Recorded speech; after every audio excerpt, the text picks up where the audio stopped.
Well, hello everybody. Welcome to the show today. Very happy to have you here with us. It is a beautiful day outside, and I have hardly any coffee, so I'm going to have to be going soon to get some, I am sure. Nevertheless, Uh-oh. we are together, and we're going to be talking about various, you know, nonsenses. Although there has been a couple of deaths that were important, which we'll talk about. And of course, if you haven't, read the headline. I found something good.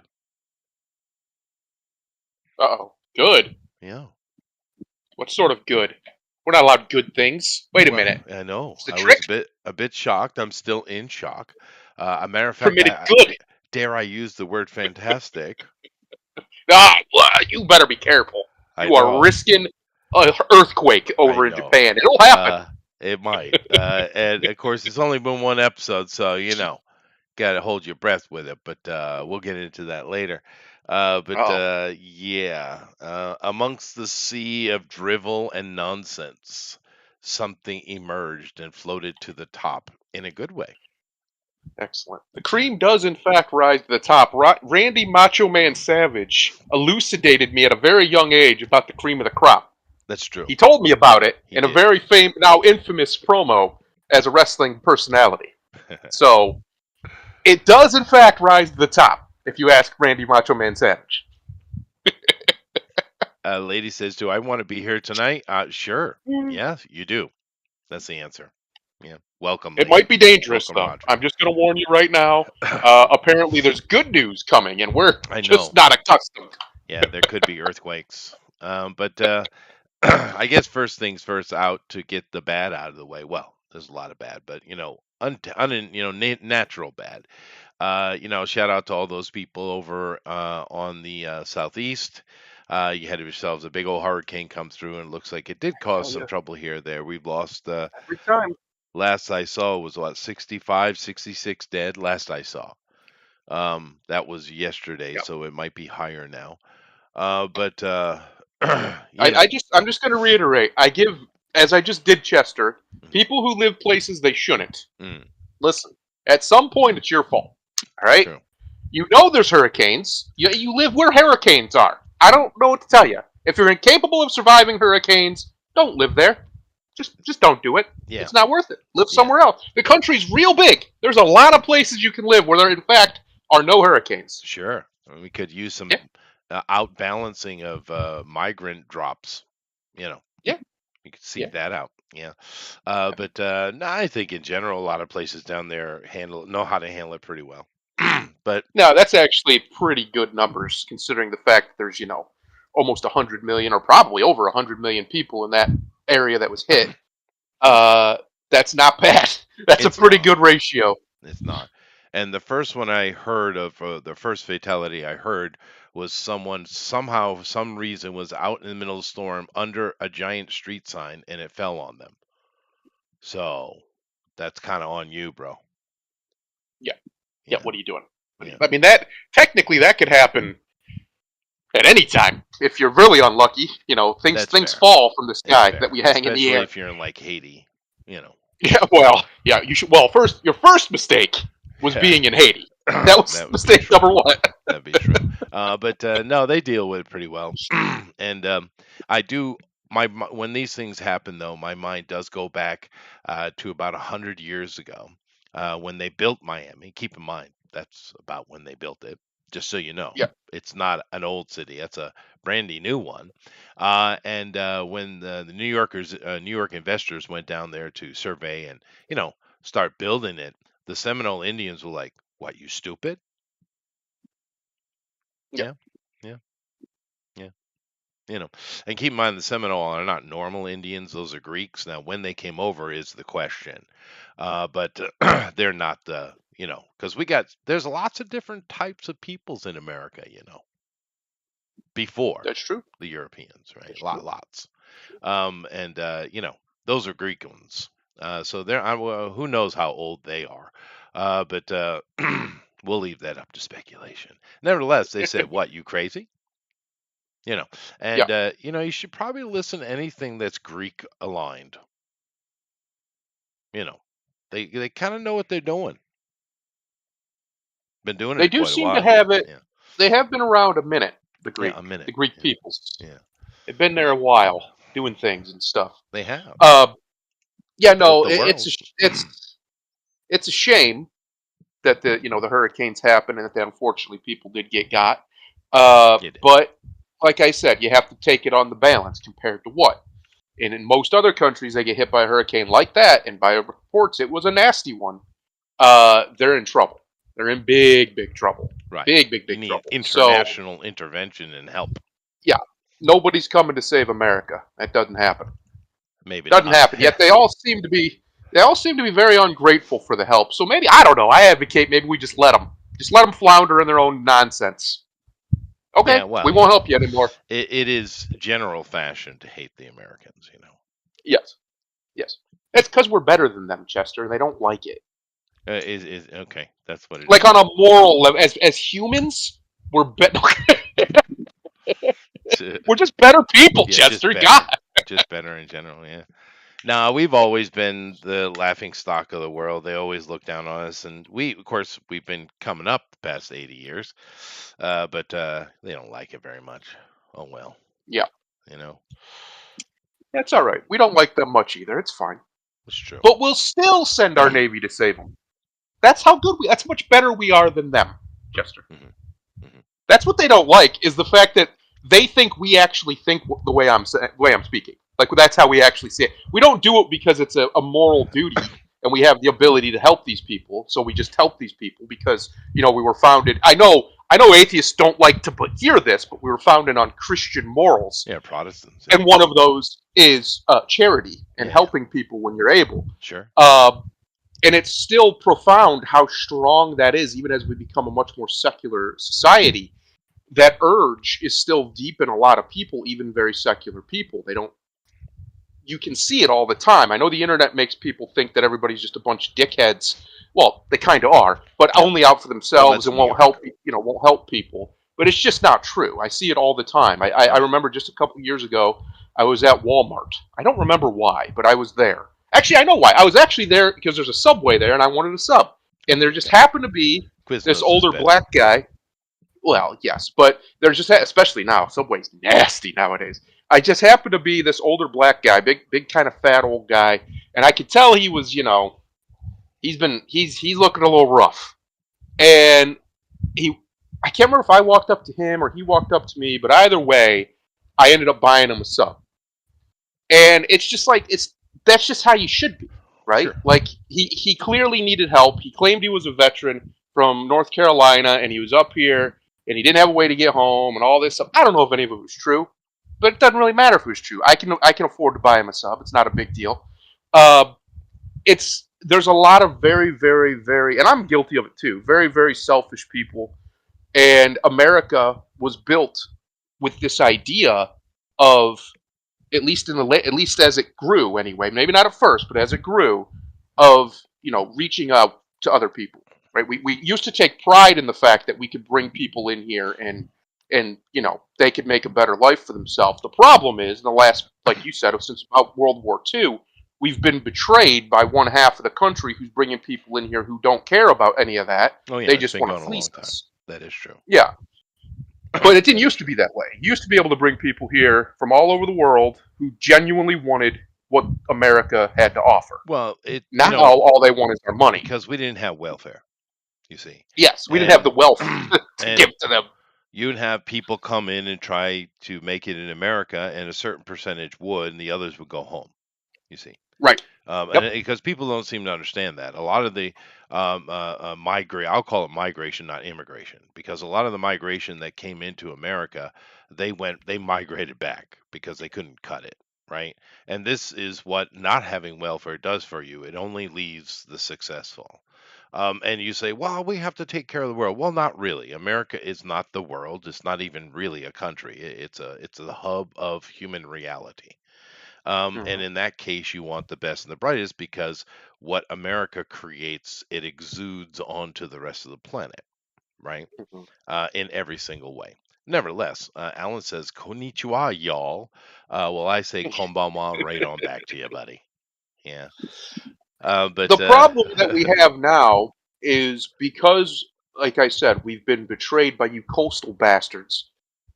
We don't have the wealth we once did. We're all No. living on debt now, and we keep pretending like it's all just going to be okay one day. Like somehow it's just all going to be all right, and it's just that's just not reality. And the reality is, unfortunately for the people in charge, the right wing, the scary part of the right wing, not like your weirdo Mitt Romney people, but the actual an actual right wing thrust in all throughout the West is happening now, and that terrifies them because they thought they killed this Leviathan. They genuinely did, and they've been pushing further and further left for I don't know 150 years or so. Uh, but they didn't because what they don't understand, what they refuse to understand, I think deep down they do, but because they're so caught up in their own bullshit, they can't. They just can't. They can't. I can't even. Right? Is that the urge for hierarchy, which is all right wing politics is. If you break it down into one word, it's hierarchy. Yeah. The urge for that is human. It's not about ideology. It's not about culture. It's not about any of that. The urge for a strong hierarchy, a strong hierarchical structure, is human. And it's very masculine. And they've been trying their damnedest to kill masculinity as we knew it throughout all of Western Oh civilization, yeah. all They've the been working great on that heroic quite a epics while. and all of Yeah. this. But it's failed. It's Right. failed utterly. Because Yeah. if you look at the data, the younger generation, younger than mine, right? I'm going to be a 40-year-old man here in a couple months. I'm an old ass man now. The young boys, these young men coming up, there's so many of them who are farther to the right than me, which terrifies me because I'm like, there's only like one level left, and that's just monsters now. But these people have created them. I say it all the time. Frankenstein is not the monster. Frankenstein is the villain. And Frankenstein, in this case, is institutional power. And the institutional power has left a whole generation of young men completely disenfranchised and disillusioned with their nonsense about freedom and liberty and all the great things that we have taken for granted for too long. And now you have a generation of young men who are shifting all over the West, not just in America, hard to the right. Even in Canada. Even in Canada. Cuck nation itself, the young men are shifting hard to the right. I saw a stat. It's something like 30% are voting for the right wing parties of the young men up there, and that's crazy unusual for young men. Usually, once you get a couple kids, you get a house, maybe you get a business, then you start shifting over to conservative values or whatever you want to call it. These aren't that. These are guys in their early 20s to early 30s, and well, 18 to 34, I think was the bracket, and they know they've been being screwed. Their future was robbed from them. They're not going to have the future that millennials had, which we were the last generation to have it, or Gen Xers had, or definitely not the one the Boomers had. That was stolen from them, and that is infuriating. And it's a weird form of infuriation because it's not like you were ever actually promised it, like on paper. There's not like some contract that was signed that said you're going to have this. But we know as just as people, as a society, that's the point of society is to leave better than what you found, right? Sure. Leave it better than what you found. And the boomers especially have not done that. And they don't even care that they haven't done that. They think it's fine. It's a Well, good thing because they're so self-centered. right, and that is a problem. But as Aristocles said, the youth are our future. Therefore, ensure their teaching. Yep. And Yeah, and unfortunately for the powers that be, their teaching have been a bunch of right-wing misogynists on the internet, unfortunately. and the observable reality that everything sucks, and they know it. And I know they know it because I have Gen Z family members, young men, and I'll talk to them, and they'll just say, "Yeah, everything was better back then. It's so obvious everything was better back then, from culture to just the way of life to the Oh everything yeah, was better back things were then." smoother for sure. Have you ever Yeah, read Aristocles? I think so. It's been a while. Well, I mean Been a Plato, right? while. Yeah, yeah. Yeah. I've read some of it here or there back in the day, but I always personally liked Aristotle more. Well, I thought he was fair better. enough, but I I think he do. was Aristotle was very good. It was better at articulation when it came to what his ideas and his beliefs. And for the most part, he was just correct about everything. Yeah, but Plato, I think, had more of a vision of the totality of things. Yes, And it is I interesting agree. that we grew up calling him Plato. I'm not really sure why we did that.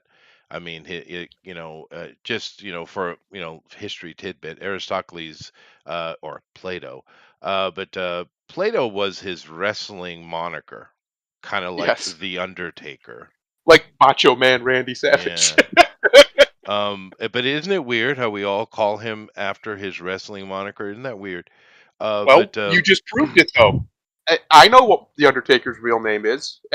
Most wrestling fans probably do, but Sure. nobody calls him that. He's the Undertaker. He's the Undertaker, and that's true. He was called that because one thing you might not know about Aristocles is the fact that he was quite a fantastic wrestler, actually, He was. which He was. is interesting for such a academic. But Was he the one who used to just take his shirt off when nerds would argue with him yes, and just that's flex? him. He just flex on them. That's him. Yeah, that's him. That's the Just one. shut up, nerd. Yeah, yeah. But Well, I guess he wins. I've always, of course, I'm sure I could research it, but I always kind of wondered why he took this moniker because Plato, and keep in mind, a lot of English is coming, it's up from Greece, right? It kind of just goes Hmm. up the rabbit trail, right? But in Right. Plato, it's not that hard to find the meaning of it. It means plate, as in a dish. Yes. And I've always kind of wondered why, he would be announced as, and now coming up next, plate. Maybe it had some cultural meaning It at the probably did. time that we're It just probably unaware did. of, I'd imagine. It's the Because it's problem with kind of like The translation. Rock, right? Yeah, It's like, right. here comes Rock. Oh, okay. What? Okay. Is that supposed Yeah. to be intimidating? I don't Yeah. understand. Non-organic material. Um, So a stone? A pebble? What kind of rock we talking about here? Granite? What is he? right. I'm sure it did have some kind of, and maybe it has something to do with because they did work out a lot. They had, gymnasiums and stuff were quite the thing, right? Your 24-hour fitness ain't new, buddy. No, Yeah. not at all. In fact, for a lot of men in that era, because Mhm. there's a dirty little secret about Greece. It was basically a prototype for a sort I'm looking for, not socialist, but there were certain men who didn't do much. We'll put it that way, Oh right? They yeah, had quite a slaves, they bit. had the Yeah. underclass who did all the actual work while they just kind of sat around and barked orders. Um, and the philosophers, many of those were in that upper class, Yeah, obviously, yeah, right? yeah. Not all of them. Well, There's that's why they exceptions, had but time to most. philosophize. Right. So a lot of men, as we've seen today, some men and some women too, when they have more free time, they will just simply get in better shape. That's how they spend their free time. Yeah. So if you have lots of it, that's what a lot of them did back then. That's why you see, like, we see the idealized sculptures, right, from back then of all these men, but that's probably how a lot of them were built. Oh yeah. Because I mean, it's not like they had a whole bunch of sugar and stuff in their food. They were eating pretty healthy and probably working Dates. out all the time, running, doing Yeah, no, they worked out a aerobics, lot. It was a yeah, big deal. They chewed this thing that was like bubble gum, but it was harder. But that's why yep, they all had the chiseled jaws, of course. yep. Um, Which has come back, by the way. There's a lot of young men who are doing that too to form out their jaw yeah. because we don't eat hard food anymore like we used to. People used to like a lot of fruits used to be hard, but we've through over the years we've softened them. It's especially we don't eat as many nuts as we used to. People used to eat a lot of nuts. Yeah, That I was eat a a lot of big nuts. staple. Yeah, but it's one of the things that keeps your jawline. It actually literally does make you have a better No, jawline, a no, more it does. defined jawline. Absolutely. Yeah, Yeah. yeah. That's why the ladies over here call me Tamago-chan. Oh boy, this guy. I wonder if oh my Antonio Inoki, the legendary wrestler. Right. Wonder if he was a big nut eater because he had a crazy jawline I like think that. It that's a was just little bit more genetic than actual effort, but probably but probably yeah, because some people are, like Bruce Campbell, right? yeah But yeah, the no, you chin. can certainly improve that. But yeah, no, the Greeks were quite interesting. Same thing happened in India, right, and Persia. When you have society being successful, people have more free time on their hands, right? And keep in mind, Yeah. you work more now than any humans ever have. even slaves. Keep in mind, you That's right. put in more hours a week than slaves would have. Well, I mean, Right. let's be honest. If you have an income tax or a property tax, which is basically everywhere, you're also a slave. They're just nice about it now and don't call you that, but It's that's true. what you are. That's true. That's Yeah. slavery. And There's functionally no difference between that and slavery, except maybe your cage is a little nicer. That's it. right. That's it. Well, because the Greeks were also slavers, right? And Yes. that's something that we don't really talk about for some reason. Proficient But slavers they at were that. They quite were very good efficient. at it. The way, because the way they did it, it didn't. The slaves weren't pissed, Right. right? Right. They knew they had a better lot in life, and they weren't beaten and treated badly. But you got to remember, where did the Hellenes come from, right? Right. Because 3,000 years ago, if you've studied history, what we call Santorini today exploded. It's considered the sixth largest volcanic eruption in the history of man, right? Right. And it shut the damn world down. And anytime we get these big volcanoes or big, space rock hits, it it tends to end great empires and open up room for new ones, right? It's kind of just the flow of shit.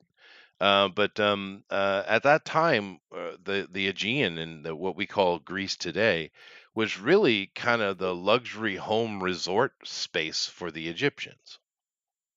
Right. And when that happened and everything shut down, and of course war just erupted everywhere, they just locked down. And of course, centuries later, all of a sudden you have these things that they were calling polis, which we just call a city state, right? Yep. Or a town, really, a town state. They were just the old villas of the rich Egyptians that were, hanging out, but they had to survive, and they did. So they kind of went in the Hyksos way, because keep in mind the Hyksos Civil War was going on at when that thing went off, which is what ended it. And if you ever wondered, that little pillar that Moses was, or Akhenaten, being his title name, was Mm. following, well, it's frickin' volcano. You know, Right. just so that pillar of smoke thingy. Yeah, it was a volcano. Anyway, but that's where they come from. So they had, during those times in Egypt, slavery was a thing, right? When the Hyksos, or we call them Jews today, when they came in, oops, was I supposed to say that? Oh. Anyway, but that was kind of the thing that they did, right? So they had that system. But if you look throughout history, all the different types of slavery that have been around, and there's been a lot. Yeah, the Greeks seem to have figured it out pretty well. But then again, they kind of figured everything out, didn't they? I mean, when the Grecians left after that little civil war with the Hellenes and went over to Sicily, and they end up, this is an interesting thing a lot of people don't know about these. I can't remember his name offhand, but he's one of the Grecian, that's why we call it Greece, by the way, right? The Right. Grecians. But he went over and they rented land from the Etruscans, right? They rented land. And of course, one of the lands that they rented, and then of course they became so powerful, they said, "Well, we're not going to pay you anymore. We're the bosses." Yeah, that's kind of how it happened, just so you know. But of course, was in Palantium, and Palantium was the name of the empire, right? Interesting. We all use the word Rome today, and that's a misnomer. They didn't Right. call it That was the Rome. city. No, it wasn't either. Roma. Well, Rome means fort, meaning the entirety of a fort. The actual building itself is called a castium, which is what my name is, right, Chester, right? Hmm. But it's called Rome, and that's why all over the known world at that time, you find towns and cities everywhere called Rome.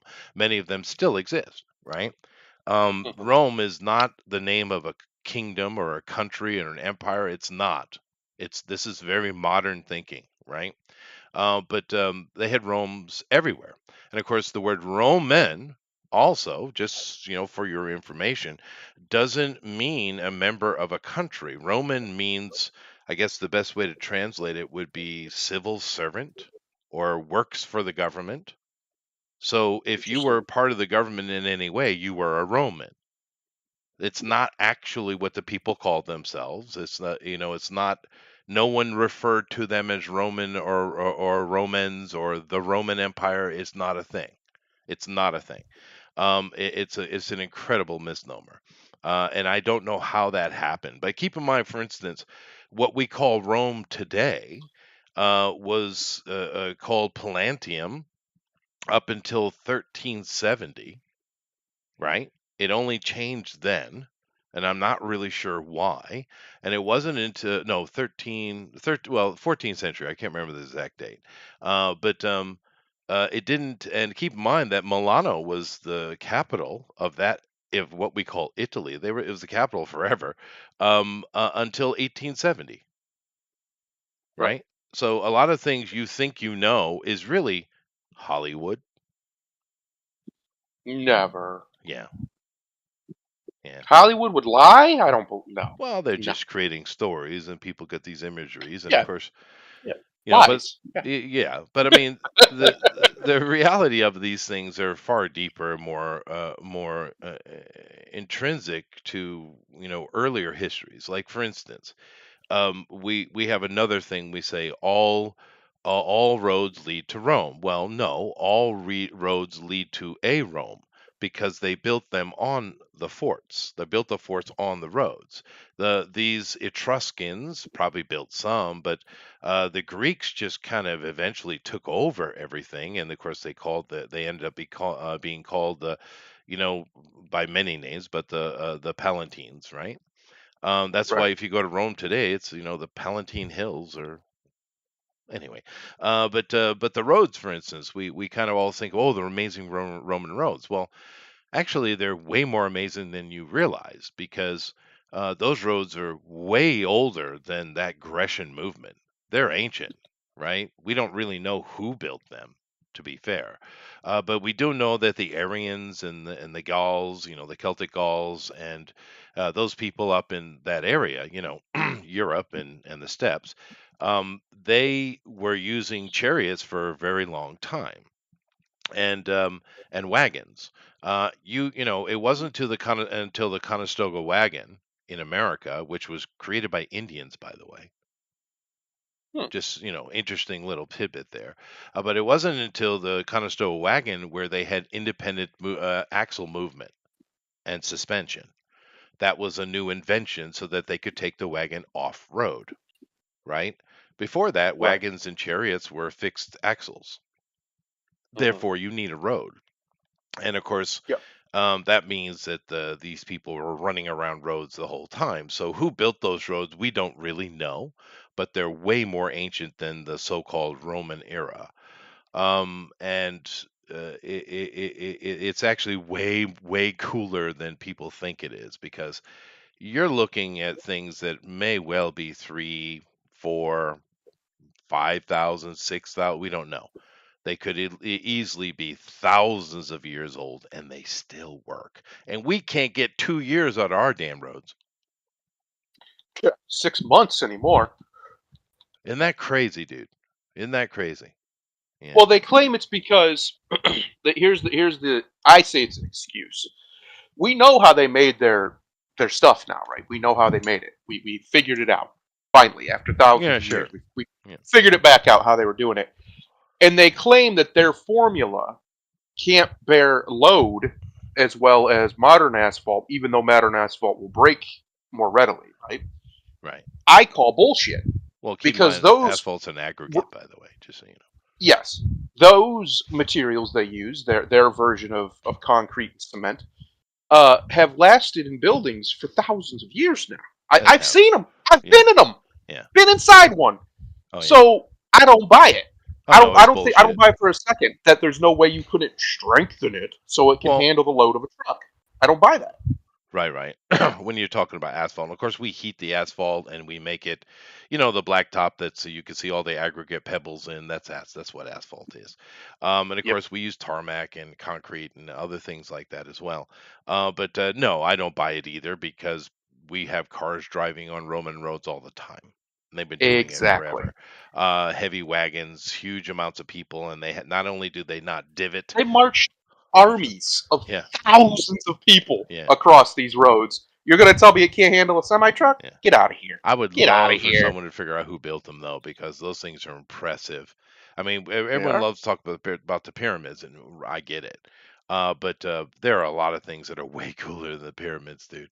And Oh those yeah. roads, whoever built them, those things are damn impressive. Damn impressive. Because they work. They just work. And they don't need maintenance. You don't have to touch them. So do their bridges. Like they still use Hmm. some of their bridges. They So do still their do. aqueducts. Yep. Like it's crazy that And we, these things are allegedly yeah. 2,000 years old and they work fine, just fine. Right. Yeah, like they were just built yesterday. And keep in mind, an aqueduct is another thing you probably don't actually understand its use. If you go to Right. Britain, it's probably one of the easier places to see this. But those aqueducts, they actually carry ships on top of them. Right. Yeah, they actually. It's a very easy and free way to move things down. It's like downriver. It's kind of like during the 18th and 19th century in the building of America, and of course Russia did the same thing. They used to build these. I forget what they called them. I forget what they call them. I think they call them arcs. Pretty sure they call them arcs. But what they would do, it's freaking genius shit, dude.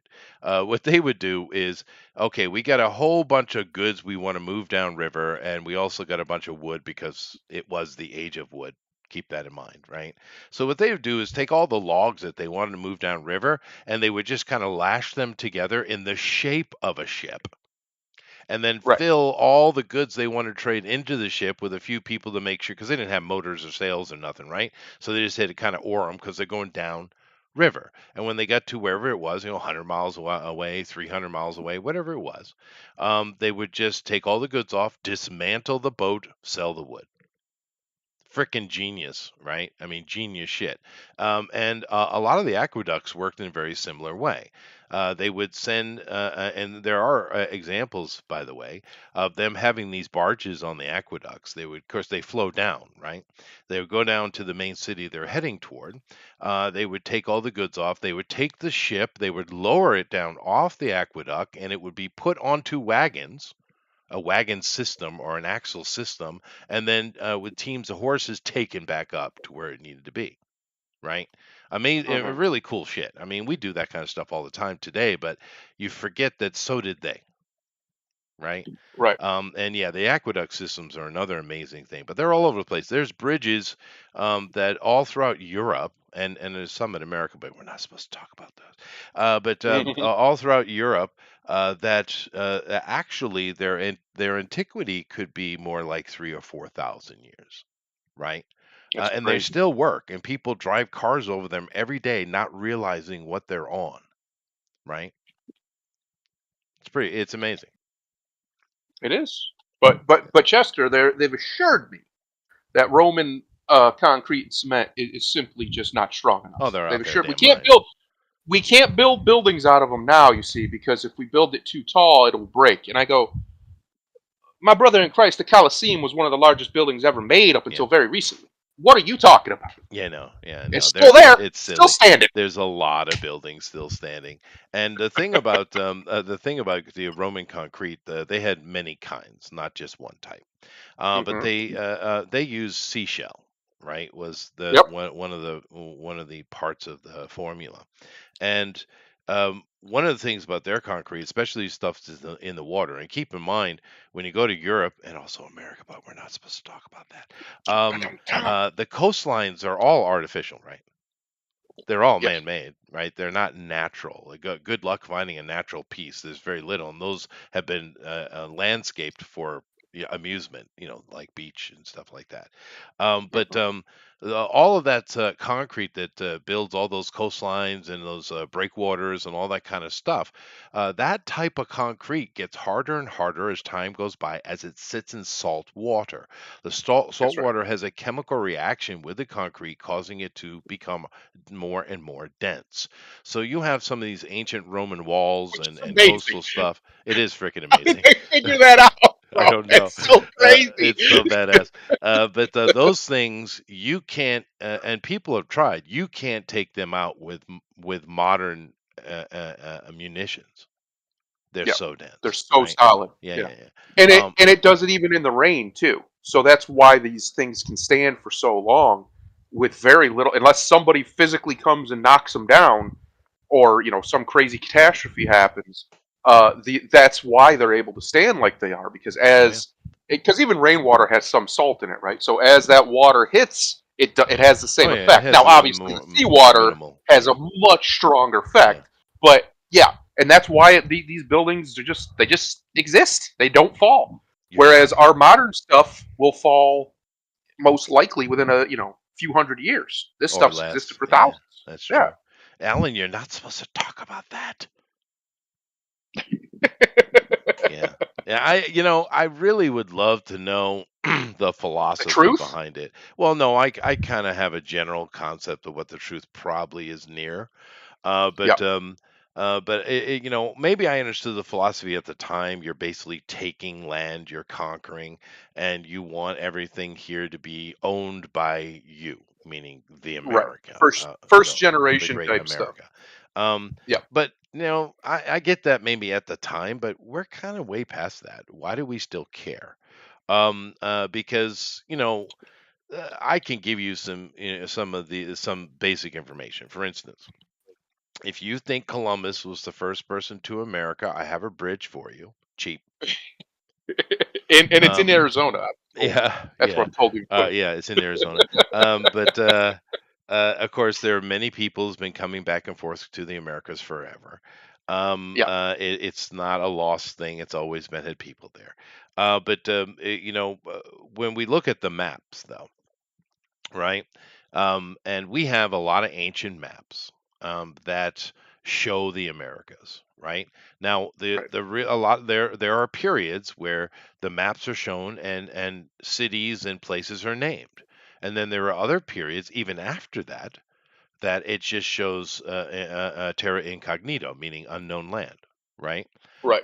There's been periods where they know and they don't know. It seems, right? And catastrophe happens all the time, guys. There are a lot of maps that are literally centuries older than anything Columbus was involved with. That not only show the Americas, it has names written all over them with those little cities they like to build. You know how you look at the old maps and they'll have different sized little city, icons to show the size of the city. And Yeah, they're already named. Is Chicago, of course, is very old city. San Francisco is a very old city. There's a whole bunch of them that are on these old maps. Some of them don't exist anymore.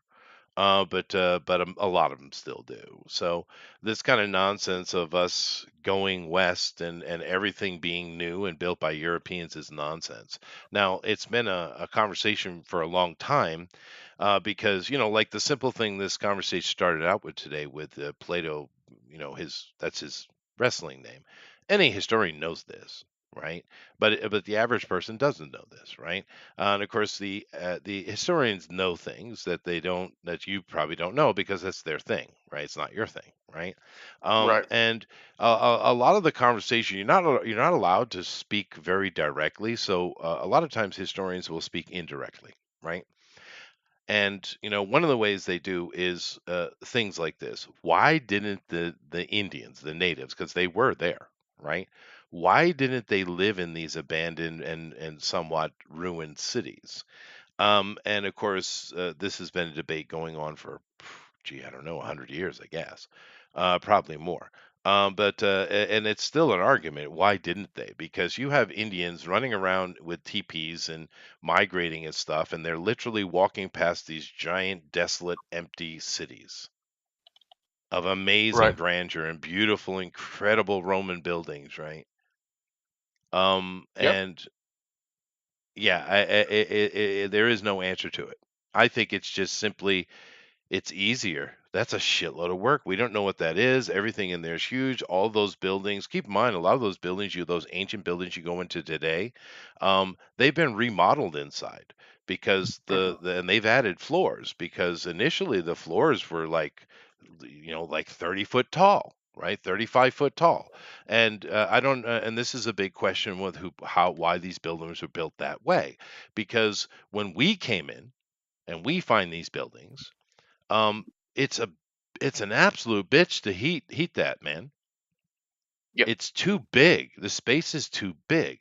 So they'd go in and they tear out the flooring, and they would put in more floors. They'd shrink it down, so it was much easier to manage. That's why when you go into a lot of these old buildings, you'll see what looks like a stone archway, and half of it has been bricked off, right? Right. Because that's what they're doing. They're reducing everything down so that you can actually maintain atmosphere inside the building, right?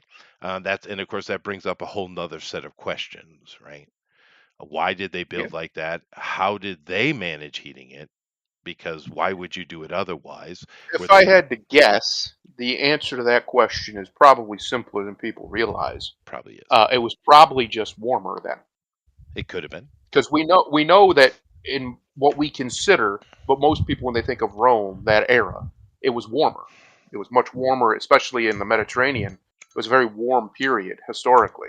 So, at least as far as human history goes, obviously the planet's been way warmer if you go back far enough. Oh, But sure.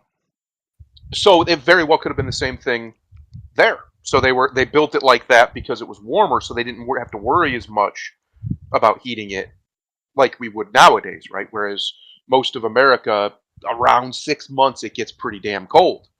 Uh, yeah, 5 months, I guess. It gets pretty Yeah. damn cold. You It have could to be. worry about heating things. It So could be. it could be just that simple because a lot of Roman architecture, the way it's built, is simply because it was so warm, they didn't have to worry as much about things like heating this, that, or another, except for on occasion. And then on those occasions, what would work would do. They also, one of the things people forget the Romans were very good at is tapestries and draperies. It's true. So like the Colosseum is a great example. We just, and I say recently, but I say recently, we figured out that the way that they would make it so it wasn't so blistering hot for the audience is they had like a system that would extend these large curtains Awnings. effectively. Yeah. Yeah, awnings over the top, which we still do today, by the way, in our big stadiums. They still have the same system Yeah. or a similar one, and it puts them in the shade, makes it a little cooler for them. Because when you think about it, yeah, stadiums suck. It's not a pleasant situation. It's hot as hell in every stadium ever made because you got all those people and we're all crammed into one little thing right next to each other. Uh, And then the sun starts beating down on you. That gets hot real fast. So if you can shade it in some way or another, it automatically is going to make it cooler because you're yeah. not getting hit by that sun. Well, that's So why I they think were very football's the good at best this. sport because it's in the right season. That's true. It helps. They were very good at this, and I would imagine to combat this, they probably did it in those big buildings. They would just put up, awnings and drapes and things lower down from obviously not at the top of the ceiling, and that would help keep the heat where it needs to be instead of going all the way up. Because they knew Maybe. about this stuff, obviously. I mean, it's pretty. These people weren't idiots. Look at the shit they built. They had to Well, obviously be very intelligent. but that's possible. But when you look at these buildings, when occasion one gets damaged or broken, we find metal all throughout the mortar work. Yep. There's been a lot of the old buildings, which a lot of the interior coppers and other metals have been removed. There was a lot of metal going on, and some but that for a purpose, not for structure, right? And Well, a lot of is there metals, because hot we water know being pumped through? Is the could what are be. they doing, right? That's what I was going to say. They may have had some form of heating system. We know Yeah, yeah. metals like copper and things are very good at sending heat. Can do, And they and can it take mainly heat. is copper. Yeah. Yeah, but copper also has another effect. It is incredibly disinfectant. It is very, very good at healing and preventing and killing, literally destroying diseases. Right. Yeah. Uh, and the ancients knew all of this, by the way. This isn't new information. It's why things like silver and copper and stuff became so precious of metals, is because they were able to help with healing. They would use them in all sorts of poultices and whatever. And it works. It just simply works. And it still works to this day. It's one of the reasons why a lot of materials that they use in the medical industry are either made of copper or silver or even gold or platinum. All of these have a very similar effect. They literally destroy viruses and bacteria. Just touching it, just boom, it Hmm. vaporizes it effectively. You know, there's Uh, a there's a story, and it's just a story. We have no evidence of this. But there is a story coming out of the old Palatine lands, right? yep. And um, there is a when the sins of the when the sins of the father, or the drunkenness or nakedness, as the Bible would put it, of the father. Now keep in mind, let me this is one of the problems with people just reading Bible verses and not reading the Bible in its totality, right? Because the famous story of Noah and his drunkenness and his nakedness, right? But Hmm. that story, if you actually read the whole of the Torah, you understand that the father's nakedness is not talking about him being naked. That whole Right. story, because if you never wondered, I mean, I know everyone here probably knows this story, and you know that Ham was not the one cursed by God. Canaan was Hmm. his son, right? And of course, if you read the entirety of the Torah, or the Old Testament, you'll understand what they're really talking about. And of course, it mentioned many times, but this is an expression that is used all over the world, right? At that world, and Ham didn't come in and see his father naked, come out and say, "Hey boy, hey guys, see what I got," and then his, Japhet and Shem, take a blanket and walk backward and cover their father. That is not what the story's telling you. It's not what it means. What it means is Ham went and had sex with his drunk mother, got her pregnant. The baby born was called Canaan. This is why Canaan was cursed, because he was born of an illicit incestual relationship. And uh, just to explain that's what that means. So when you hear the nakedness of the father, it's just a really soft way to say, yeah, dad got cheated on, without directly humiliating dad, is what it Hmm. means. It's just a soft way of saying it. And this is used by more people than just in the Bible, by the way. But when the nakedness of the father, or the sin to the father, there's a story that women like this, women who cheated, not necessarily ancestral like Ham and Noah's wife, but when this kind of thing would happen, they would there's a story of this. It was just simply described as a copper table. Now it must have been something more than just a copper table, but it's just mentioned as copper table. And they would lay the woman down, and she was required to stay on it for 3 days. Now I Hmm. imagine part of this is punishment, I suppose. That But sounds miserable. well, Yeah. yeah, but the copper table, if on the third day, it would turn a certain auburn hue, they said, Hmm. whatever that means. Hmm. Some people translate that as amber, but it's very similar color, right? Yes. But and if it did take that hue, then that meant that the woman had gained a disease. So it was talking specific. The story was talking specifically about adultery, but it sounds like it's something that was medically used to see if you had an STD, right? Now, I don't know. We have no evidence of it other than the story, but it isn't inside of a fable. It's not inside of an actual story. It's more of a clinical observation, right? So Right. it's not a type of thing that you would assume would be a lie. Now, could it be just some kind of medical hokum? I suppose. But it is an interesting story in regards to copper. Well, it is interesting, and it's also I noticed that in some places, you see, when we had that old pandemic, right? Some places took it very seriously, and one of the things that they did is they started instituting new rules that metallic surfaces that people touch on a regular basis, Right. handrails, doorknobs, have to be copperized, right? Because you don't have to use all copper. It literally just a little tiny bit of copper is enough to vaporize anything that isn't us, It is basically. handy. Yeah, it is handy. Uh, Yeah. so they said that we're going to start copperizing, all the metallic substances. You can paint it; it'll still work, uh, and it would help with the spread of disease. Yeah. I said, why weren't we doing that anyway? Why in God's name were we not doing that anyway? Why Pharmaceutical would we not? companies. That's why. Well, obviously, right? But it's just interesting that certain things. resonate through history. Why would the ancients put a bunch of copper and things into their walls? Why would they use copper and silver so much in all sorts of jewelry and crafting? In fact, how did those things become what they are? They're seen as precious metals and things. Right. Well, it's because they would heal people. That's why They they are. they But actually gold too. they're yeah, they healed people. So the wealthy would drape themselves in it, not because they were wealthy, not to necessarily like they do today, right? People do it to show off now. It wasn't necessarily that. That was part of it eventually. But I would imagine at the beginning, it was simply to make sure they didn't get sick.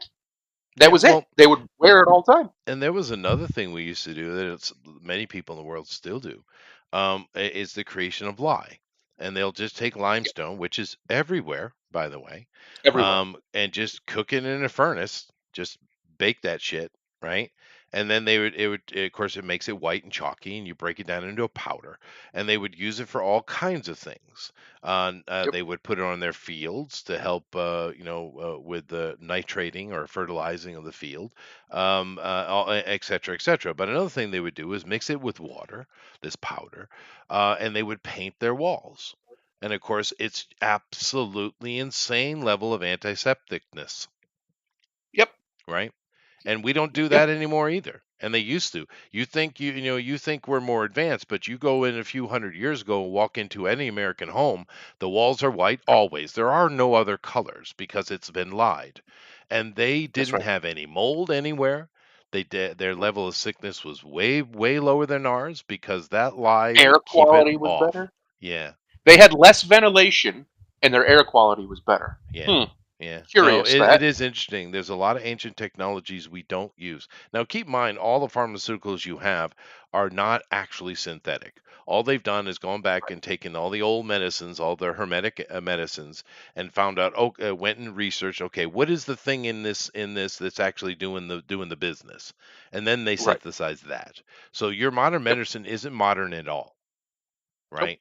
Um, It's just herbalism. It's just alchemy. They just don't call it that they anymore. just That's synthesize pretty it much down it. to its Yeah. core important Which is ingredient. strange. Why don't we call it alchemy anymore? Because it's just alchemy. It's the same thing. There's Why do no we real change to difference. chemistry?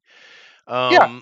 Well, because I'll tell you why that is. Because we have many religions in the world, and some Yeah. of them are more recognizable than others. One of the biggest and most prominent and most irritating of all the religions is called science. That's true. And those assholes were very, very, very intent in destroying the power of the church. And I get why they Right. were on about that. I do understand They why. kind of had it Um, coming a little bit. the Catholics, yeah. Yeah. But you know, in that they need to destroy everything that is attached to the church. Alchemy is attached to the church. That's Interesting. why they had to Makes change sense. it to chemistry or Makes any sense. other sciences. That's the reason Right. why we lost alchemy. Metallurgy. It's all Yeah, alchemy. It's all yeah. alchemy. It was all The called same thing alchemy with before. dragons, them changing it to dinosaur. It's Right. because dragons are religious. Every religion has dragons, right? Every And culture has every dragons. culture, yeah, Everything. Yeah. yeah. Uh, because they must have.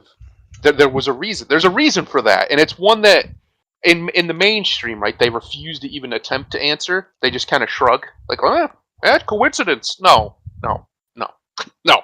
There are no coincidences on that scale. A coincidence is like I happen to pick up the phone and call you right when you were calling me. That's a coincidence, right? Well, Not that every single human culture and civilization that ever had writing or knew how to draw pictures all depicted the same damn thing. That's dragons. not a coincidence. Yeah. That's not a coincidence. No, no, no. There's a reason, and the easy explanation is simply they found bones in the ground just like we do, Yeah. and they had to explain it. Or maybe there were still some around, There might have been.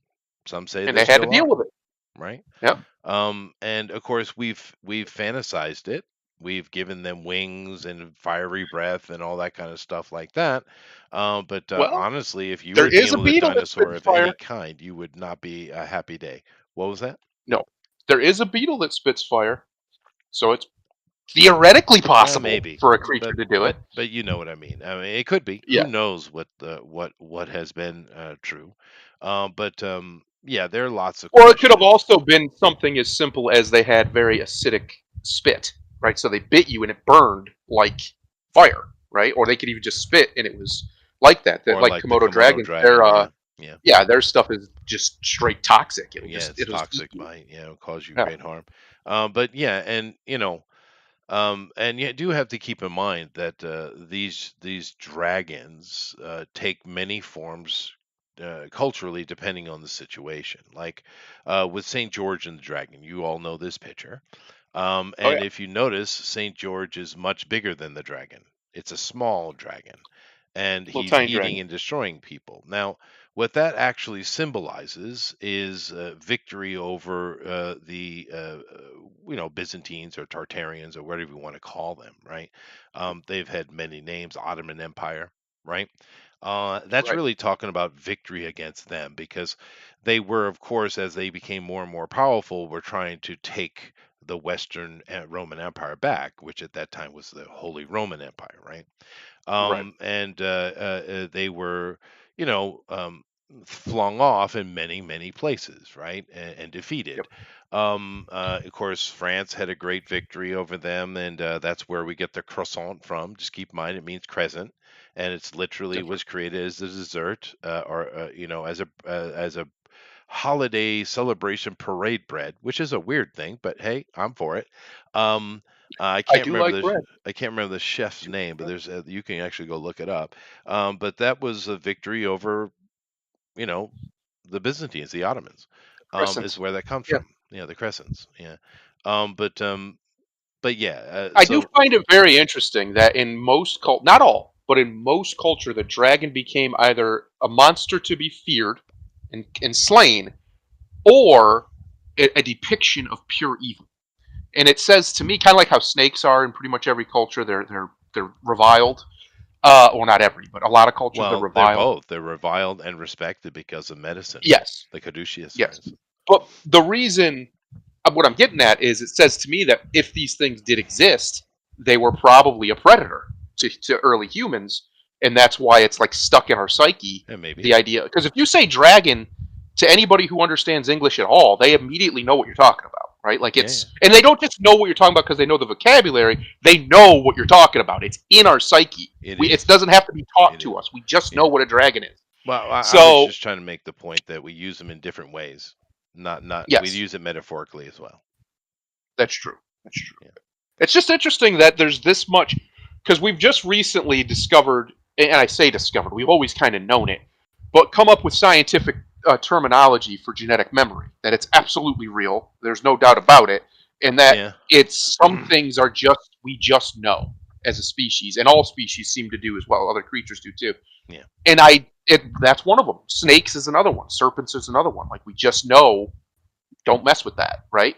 Um, until we have eventually you can be taught which ones are safe to mess with and whatnot, but I just like the rule of if it slithers, just leave it alone. Leave it Just be. let it slither. Yeah, no, Let it slither. and it's kind of a weird assumption that we would be different because all animals have instinctual things that they know that they Yes. don't have to be taught. So Yep. why would we be different? That's fair. Like a smile. Everybody on earth smiles, right, when they're happy. We Right. just do it, and we know that that is a symbol of I'm not dangerous. Now obviously bad people can use that against you, but Sure. typically somebody's smiling, you're safe, right? However, if an animal growls and shows its teeth, everybody knows, oh shit. Uh-oh. Oh, hang on, we're in trouble here. This is not a good situation. Even though it's basically the same thing, you're just showing your teeth, you're just opening your mouth, right? You're making a gesture with your face. But because of instinct, we know that that one's dangerous, that one's fine. It's very Yeah, interesting it's yeah. when you think about how much of our just everything is molded around the fact that we have latent knowledge that we don't know how to actually understand. Maybe we're starting to get there, but we don't really know how to understand it No, other than to consciously, that's express it. true. It's very Yeah. subconscious stuff. But yeah, it's like symmetry. When Yep. you see a person and they're very symmetrical, we consider this attractiveness, right? Right. And of course, Why? what is that? What is your subconscious really doing? Yeah. It's showing you that this person is healthy and therefore may well That's produce right. healthy children. Nice That's genetics. yeah, that's Yeah. all that's going on. And of Yep. course, once again, that brings you right back to the eternal argument: nature versus nurture. Yeah. And how much of your choices are actually made by you, and Yes, sir. how Did I much of tell it you? is nature. Yeah. You know what I found out recently? That doctors have known for years, and they just decided we didn't need to know it. Hmm. Cholesterol, that's genetic. Yeah. Genetic. The only thing you can actually do with a good diet is lower it. You can't ever increase it. It doesn't go up by bad diet. It just goes up because of your genetics, basically just saying, yeah, it's going to go up now as you Yeah. reach certain thresholds. And they've known this for decades, and they've been lying to everybody that you have to take all this medication, you have to do all this and this and this and this, it'll lower your cholesterol. Well, they No, the only want way your to money, dude. exactly. The only way to lower your cholesterol is a proper diet. Some guy just did an experiment recently where he ate nothing but eggs for a month. His cholesterol, after from blood test to blood test, went down 20% in 1 month on eggs. Now wait a minute. When I was a kid, they said eggs were bad for your cholesterol. Don't eat them. That's curious. Can't imagine why they did that. The Yeah. bastards. They know what they're Yeah. doing. No, They know what they're a doing. lot of stuff is stitched in, and the pharmaceutical company is there not to heal you, to get your money, keep you sick. We all know this. Yes. It's insidious, and something needs to be done about it. But there's a lot of things need to be done about. Um, you know, Hopefully, this election, if it goes the way it looks like it's gonna, that things can be done about it in well, America at least, because these companies and these industries need reined in hard, they do, and the and federal and government. and let me go see if I can find this real quick. I'm going to get into what we're going to talk about today. Well, not much. We're just going to look at a couple things. But let me go over here and see if I can't. We'll come back to old Chris here in a minute. Let me see if I can't find this Trump's team, maybe. All right, I'll be right back, real quick. Yeah, yeah. Let me see here if we can get a image of the one I want here. Let's see here. No, maybe just put the names in. Let's see, Tulsi. I think I don't know how to spell her name. Maybe it's just the Hawaiian. She's Hawaiian, right? Okay. Let's see here. We got Vance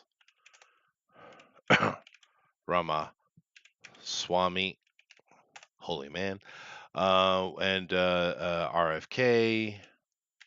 Let's see if that's enough. It's not getting me what you want. But you know the picture I'm talking about. It's got Trump with all the those people standing behind him. And that team that he's put in, of course, is a mix of Republicans and Democrats. And I find that picture very, very interesting because it's uh, if you the interesting thing about that with, of course, Vivek and JD Vance and RFK, Elon Musk, Tulsi Gabbard, and Trump, when you look at that grouping of people, first of all, you know who they all are. Now, go look at Trump's old cabinet or Biden's cabinet or any cabinet. How many people in there do you actually recognize and know who they are? Right? Very few. But these people he's got behind him, that team is behind him right now, and it will grow, of course. But we know exactly who each one of them are, right? We know exactly what it is they want, those people, and what their goals are. Whether you agree with it or not is fine, but you at least we know exactly who they are and what they're after. And it's a very mixed group. And if you wanted to put together a team to unify the country again, right? To say, hey, everybody, let's get together. We got people from both sides of the aisle. Let's have a unity government, right? This is who you would speak. This is who you would choose. These kinds of people. So it's very interesting to me that Trump has basically created a unity government. And I don't know. I mean, seeing as you only have two choices, right? You either, well, I suppose you could vote for the Communist Party. Sure, they always put up a candidate, but you have two choices. You have Kamala and you have Trump, right? And Yes. and that's your only two choices. It's a pretty easy choice, but I find it very interesting. listening to Trump, he's been humbled. That Yes. first assassination attempt humbled him big time. He had a God moment. You can see it. Yep. And Well, now he's out here posting straight up Catholic prayers to Michael for deliverance and protection. So right? No, no, I'd he's say had he a had a moment. moment. He did. Yeah. But look at the people around him, right? Tulsi is very Christian lady. She's Democrat, but she's very Christian. She's very traditional Hawaiian girl, right? Yeah. You got RFK. He's a Kennedy. And beautiful. And no, she's a beautiful lady for sure. You got RFK, and his agenda, is very, very simple. He wants to clean up the food industry and the pharmaceutical Yep. industry is what he wants to do. You have Elon Yep. Musk, who has been showing more and more interest in how he wants to make the world a better place, and they screwed up Yep. by messing with his kid. You screwed up They big did. time, dude. They screwed Um, up by just not letting him have what he wants. This is the most effective man maybe to ever live. yeah, no, It's even hard to he argue gets it. shit He done. runs six $6 billion companies. He runs them. You don't have to like him, but that is a level of competency. I mean, we got maybe a Julius Caesar on the list. Is the only people we got to Right, compare him and Augustus Caesar. Like right. that is an insane level of competency that most normal people we can't even. I can't even fathom it. Most people couldn't even run $1 million business. This guy's running $6 billion He, businesses. That is and insane. And the thing with him is he's had tons of failures, but it Yes. doesn't deter him, right? No, he But doesn't stop. you have JD Vance, who's very much about getting rid of fentanyl and cleaning up America Yep. and helping people get Ohio away boy. from drugs. I mean, that's his thing. Vivek is just a classic Republican, right? Another Um, Ohio boy. Both Ohio boys. yeah, but I'm Did you just know that? saying Yeah. it's an They grew up interesting together. unity government team he's put together. It's very interesting. Yep. Yep. And they all seem to be, like I said, they all seem to be very genuine about what they care about, right? The the Yes. the singular thing they care about. And Well, with RFK specifically, he's been in this fight for years. They've called yeah, him everything. They've canceled him. They've done everything they could to try and make him sound like a crazy man. And he's not a crazy man. He's a very smart man. And he's been an environmental lawyer. He's been an activist for, justice for the small people. He's actually been out there living it, well, he's a right? classical Democrat, Uh, yeah, he's been actually doing the real work. He even, as he said, he sued Trump twice and won, and they're still friends. and he still gave him a ride on his plane. I love that story. Yeah, yeah, that's a great story, Yeah, and it just shows you. Look, I say it all the time, and people don't want to hear it because they can't accept the fact that they've been duped. A lot of what you see, a lot of the things that most people dislike about Trump is him playing a character. It's not really his heart. And I know that because there's too many stories like that he would never mention. Ever. He would never tell you about the time that he gave Robert Kennedy Jr.'s wife a ride, even though Robert Kennedy Jr. was suing him in federal court or whatever, or New York court, whatever it was. He would never tell you that. Because that's not part of his character. His character is a braggadocious, Trump. He's Trump. But the real man, Donnie, I think is actually a fairly kind man. I genuinely do. And the only reason I do that is because there's too many stories like that. That's not the only one. There's hundreds of them where well, he just did a kind thing for no other reason than to do it. he just He didn't created have to do that. he just committed an election fraud. Is going to go to jail forever now. I hear, Yeah, because he threw $100 at a cash lady. Now, yeah, technically, that is illegal. It is. yeah. It is. But so But what? but It so shouldn't what? be. First of all, let's Obama. be honest. Well, Obama did the same type of thing and got fined heavily for it. Okay, fine. Yeah.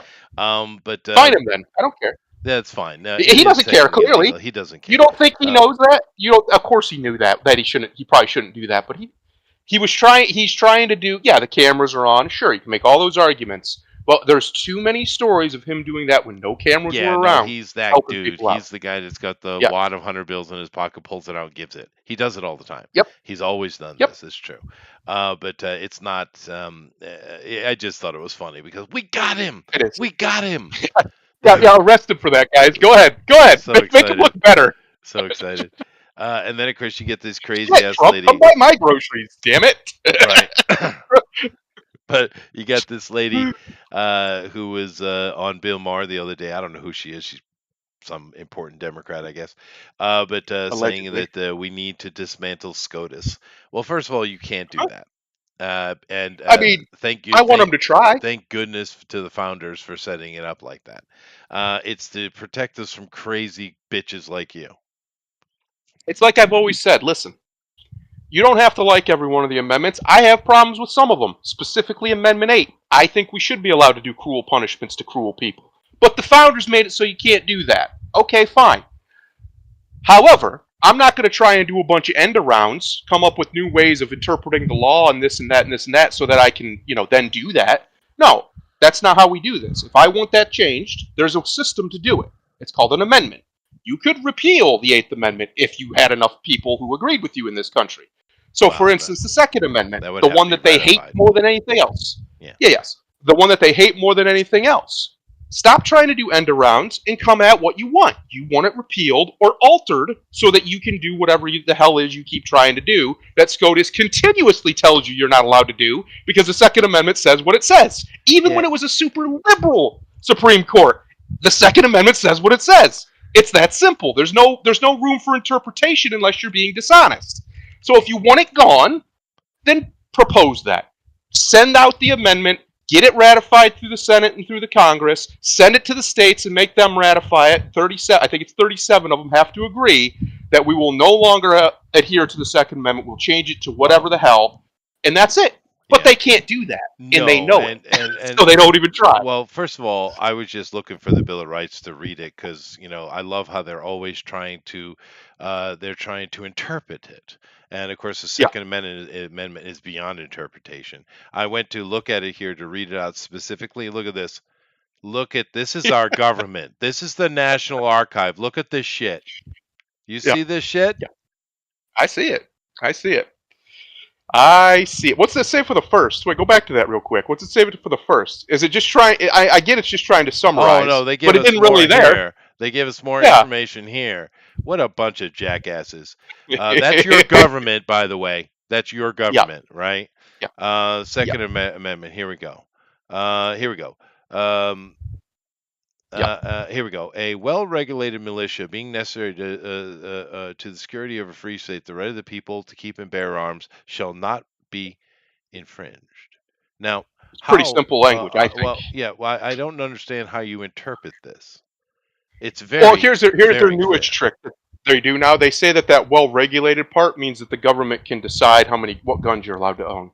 No, it doesn't at all. In fact, it means disciplined. In fact, I would say personally, the proper way to interpret this is the government should supply us with firearms and training with no questions asked. You could say that, and but if you look at it, there's two things going on here: a well-regulated militia, comma, being necessary to the security of a free state, comma, the people, the right of the people, not the militia. Right. That people should be capitalized, by the way, but yes. With a P, to keep P. and bear arms shall not be infringed. Yes. Thank you, Cornell. What the hell is up with my government archive, National Archive? That's insulting, dude. That is insulting. Let's look at the 8th real quick. What's it say for the 8th? I bet it has almost all of the 8th. No, it doesn't really. It just that's crazy because people don't understand that is one of the most important amendments. At least it's supposed to be, to make sure that they don't do crazy things. Because, punishments for crimes used to be very, very, very macabre until this amendment came in and we said, maybe we don't torture people. Maybe we don't cut off limbs. Maybe we don't go, get real medieval with people. This amendment was a very, very important milestone in the ratification, if you will, of a new era of justice in America and the West as broadly. Because these sorts of things were practiced until very recently.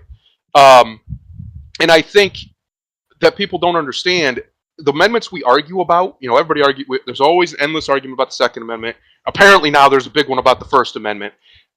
These two amendments are obviously very, very important, but they're not really the ones that changed anything. The first 1 and 2, while obviously the most important, were just them saying, yeah, and duh. Right? These were and duh statements. Duh, the people will be able to speak and speak freely and worship any god they want and assemble however they want and redress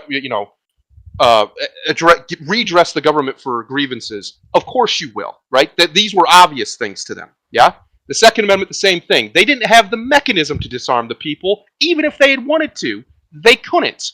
The reason that the revolution kicked off is because the Brits came to disarm the militias. Whoopsie, that didn't work. So they couldn't. They knew they couldn't do it. The Third Amendment, no quarter for government agents, effectively.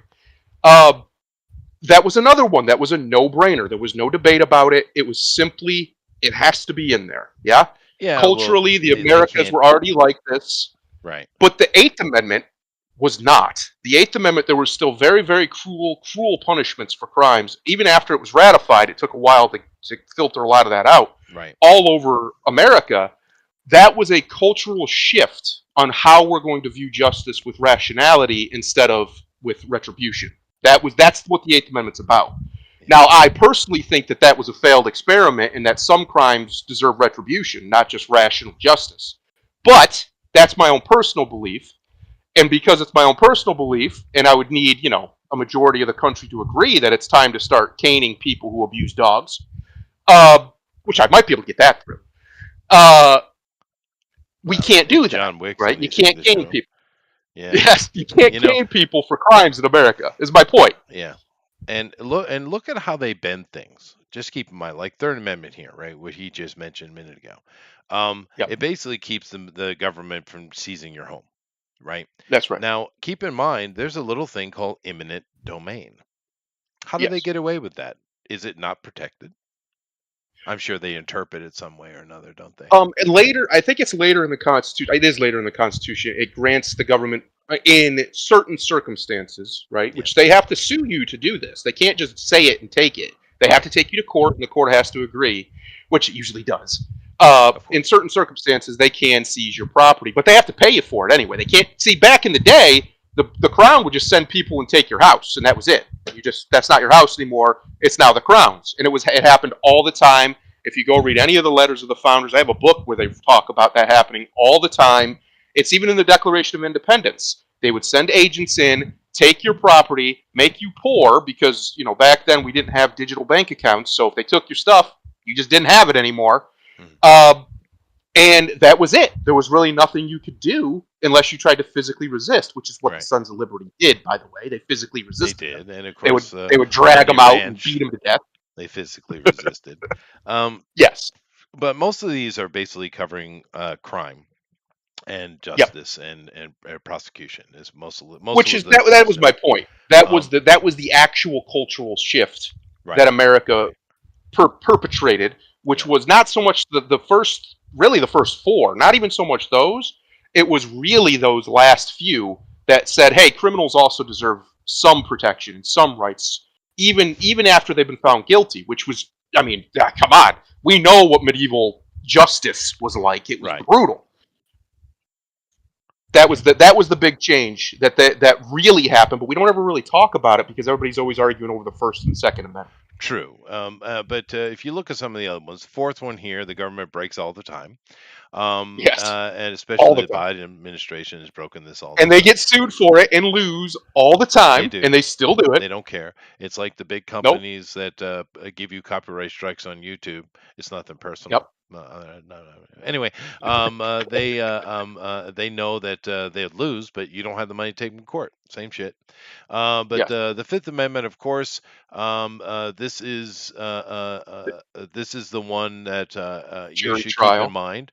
But it also means you can simply plead the Fifth and not saying anything. And I don't know why more. You should know this one because when cops are asking you questions, you say, "I'm going to take the Fifth on this." It's all you need to say. They will shut up.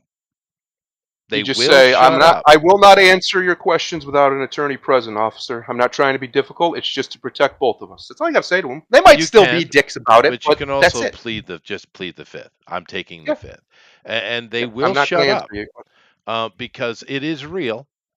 But people seem to. Well, I don't think people know. Well, the other one, there's a part of that they violate all the time too, and that's they're not supposed to be able to take your property without just compensation. Yeah. Yeah, they do They that all do it the all the time. time. And of course, it also covers double jeopardy there. Yep. This one is the sixth one is allows you to have a trial by your peers, right? It's a nice one. Right. And of course, Speedy and the public. seventh one is the jury trial, but this one deals more details. But I don't care about that. I want to talk about these two here. The Yep. last two, which no one ever talks about, ever. I never heard any Mm-mm. comments on the Ninth and Tenth Amendment, even though, in my opinion, they're the most important ones, right? That's right. I Take agree. Actually, No, seriously. I The agree. Ninth Amendment basically says, yeah, we're trying to cover as many things as we can here, but that ain't all the shit you're protected from. Right. It Yep. leaves open room for you to be protected further, right? Well, it also it's protecting common law, right? Because It is. common law was supposed to be sacred, and it was very for most of America's existence. Well, So if you human had, existence. yes, if you had certain rights that everybody just, we all just as a society agree to. For instance, your children are your children. We don't need laws for that. Duh, right? That's common law. Your children are your children. But now, unfortunately, we do have government that decided that's not quite the case, but that's another topic. But the Ninth Amendment would cover that, right? Your Yeah. natural rights, your genuine natural rights, like the right to your body, the right to like this was the best argument for abortion was the Ninth Amendment, not the Yes. Fourth. The The Fourth ninth. Amendment's stupid. The The ninth. Ninth was the best one, It was. even though I still say it's not Yeah, but necessarily a you're great right. one, You're but right. it's Yeah. still the best one. Uh, but yes, so there's a lot of rights that aren't technically rights that everybody treats as a right, like your own personal space. The only, you're not supposed to get up in people's face and stuff, right? Just under common law, it's considered It's called harassment. It's considered assault. all That's sorts of things. assault. Yes, that's Battery is assault. actually putting your hands on people. Assault is getting in their Correct. face. Yep. Yeah. But my point is the Ninth covers all of the unwritten, Yeah. unspoken rights because it's just like the English. Their Constitution is unwritten, right? It's apparently ethereal. I don't know. It's the same idea. There are certain things in society that we all just kind of do and take for, or we're supposed to do and take for granted that we don't need laws one way or the other about at all. The Ninth Amendment is basically saying, hey, the federal government can't touch that. It's supposed to Right. leave it Just alone. because it isn't written down doesn't mean you get away with it, government. Right. And that's true. Right. And the 10th one is the most important amendment Yes. of all. And a lot of people say the First Which, Amendment is most important. That's why it's number one. No, that's not how they thanks, thought. The Lincoln. 10th one is the best one. The 10th Amendment says federal government only has those powers delegated in the Constitution. If it isn't Yep. listed, it belongs to the states or to the people. That's right. Get that. That's right. That's right. See, we've forgotten, and again, it's as you notice, P is lowercase. It should not be. It No. is. It should be capitalized because the people is an actual entity under common law. It's a naming. That So it entity should be a is capital P. is everybody. It's the polity. It's every single individual in the country that has a right to be there. They are the people. That's why when it says the right of the people to keep and bear arms shall not be infringed, it's not talking about a specific people who happen to be in a militia.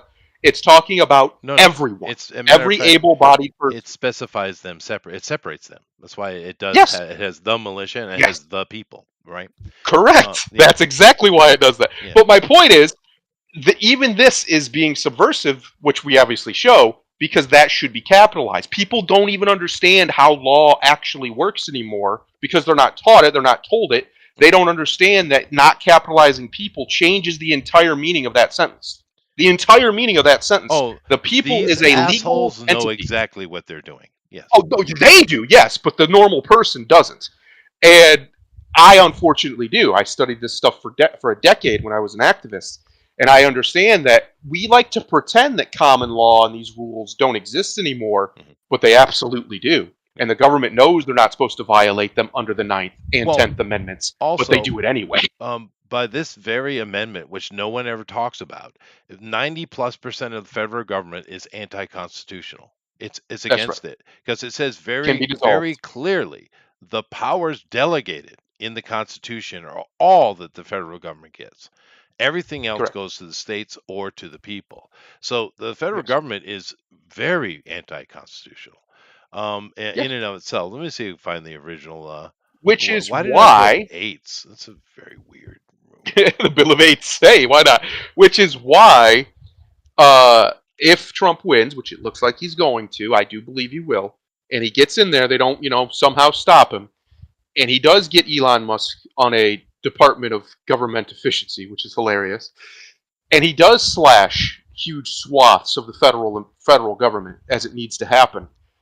That would be the most constitutional act an American president has done since Calvin Coolidge refusing to bail out the banks. That would be the most American act you can think of because it is exactly what the Constitution prescribes.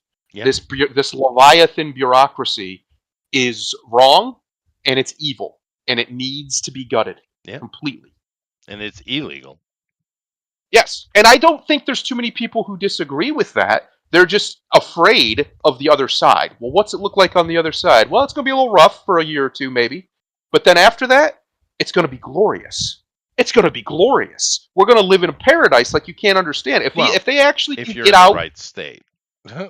well, yeah, well, California will still be a shithole. If they can actually get out a lot of these people who are here that have no business being here, the cost of everything is going to go back down dramatically, quickly. If they can actually gut the regulatory state to a level that's sane or entirely, the cost of everything is going to go down dramatically, very, very quickly.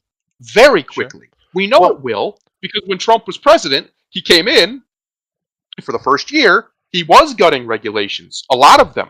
And guess what happened? Everything got cheaper and everybody made more money. Right. Huh. Yeah. Funny how that works. We don't even need Trump. Just go look what Milei has done in his year. Keep in mind, he just gave a scathing speech to the United Nations the other day. And it's 1 year ago that he gave another scathing speech as he was coming in. Look what he's done in 1 year. Argentina is making money and profitable for the first time in their history. Yep. What? And everything's getting cheaper. Wait a minute. You're making more money but spending less to do it? That sounds like capitalism. Right. Yep. And keep That's in what mind, that sounds like. All the big corporations I guarantee you, were doing everything they could to derail that guy in this past year, and they failed. Right? Yes. No. It's really impressive what Milei's doing, and I wish him nothing but success because he's actually helping the Argentinians, and they're well aware of it. But anyway, Argentina, also known as South Germany. Yes, that place. But I mean, it's fair, right? It is because the results are results, dude. And of course, you can't argue with them. You can't argue with them. Well, we've had other results recently. The Israelis said "fuck you" to all the assholes and doing what they want to do. They just killed Nasrallah, and of course, that guy, my entire life, has been calling for the death of the Jews and the Americans, by the way, right? Yep. But what happened though? Let's take a look and see what's going on with it, right? First of all, as soon as the Israelis start winning against Hezbollah, which they are, it's amazing the success that they were ready, dude. They were ready. And it was just one hit after the other, and I think they just took his brother out today. But as soon as they started winning, what happened? The American government, of course, Biden's government, but we know it's corrupt, the swamp, right? And the Europeans were like screaming and demanding a ceasefire. As soon as the Jews start winning, they start demanding a ceasefire, right? Isn't that interesting? Well, it's also an election year, and it would look good, for their chosen candidate to broker a peace deal. We're just going to ignore the fact that Trump did 6 of them. Six of them in the Middle East with Israel. Of course. But of course, I'm going to get into this here, if you don't mind, because there's a few things. One, Netanyahu got on a plane and went and spoke with the United Nations, of course, in New York City, right? Mm-hmm. And of course, do keep in mind there are several arrest warrants out for him, but the Americans didn't abide them, which is good. But just understand this. Understand what the Biden administration did. And I say administration because we know Biden is not in charge of shit, right? But whilst he was in the air, now this is our government, guys. All right, this is our government. Listen to this shit. Whilst he is in the air, Netanyahu, right? Bibi, old Bibi, right? He's in the air. The American government gives out a release that a peace deal has been negotiated. And with who? well, hold on. And the whole world starts reacting to it, right? BB gets on the ground, gets off, like, what the fuck? And has to immediately come out and say, no, there is no peace deal. Right? So whilst he's in the air, they thought they'd pull a little bit of cool and they were trying to force his hand, is what they're trying to do. Right? They're trying to force his hand. And Yes. he was like, no, fuck you. No. We're ending this shit. Every time in the past, everyone asks us to make peace, and we do. We lose more land, we lose more security, and they just build up and attack us and murder us again, over and over and over and over again. This time, we're finishing it. And thank God the Jews have finally got their head out their damn ass. Thank God, right? Well, Because Netanyahu's also very desperate. well, Because, like you said, there are whatever the arrest warrants out. situation, yeah, I agree with you. Because Mm-hmm. Trump's not very pleased with him either, because he No. did lie to him. But Yep. um, that's not the point. The point being is they are always bend the knee. They've always bended the knee, and no one does anything to help them. And it finally seems they've realized that no, we got to get this done.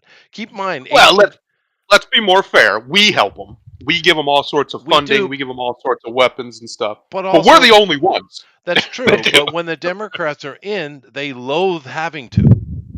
Yes. Because they They don't hate like them them much. some Jews. Understand, these communists hate them some Jews, which is Oh weird yeah. because The communism was only thing created by a Jew. the only thing they seem to hate more than Jews is Christians. It's very Yeah, they strange don't to me. like them.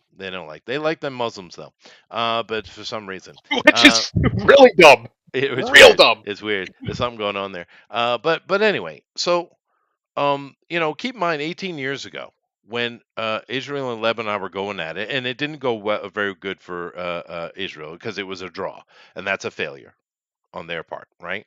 Yep. And they came in, they set up the peace treaty, the UN resolution 1701.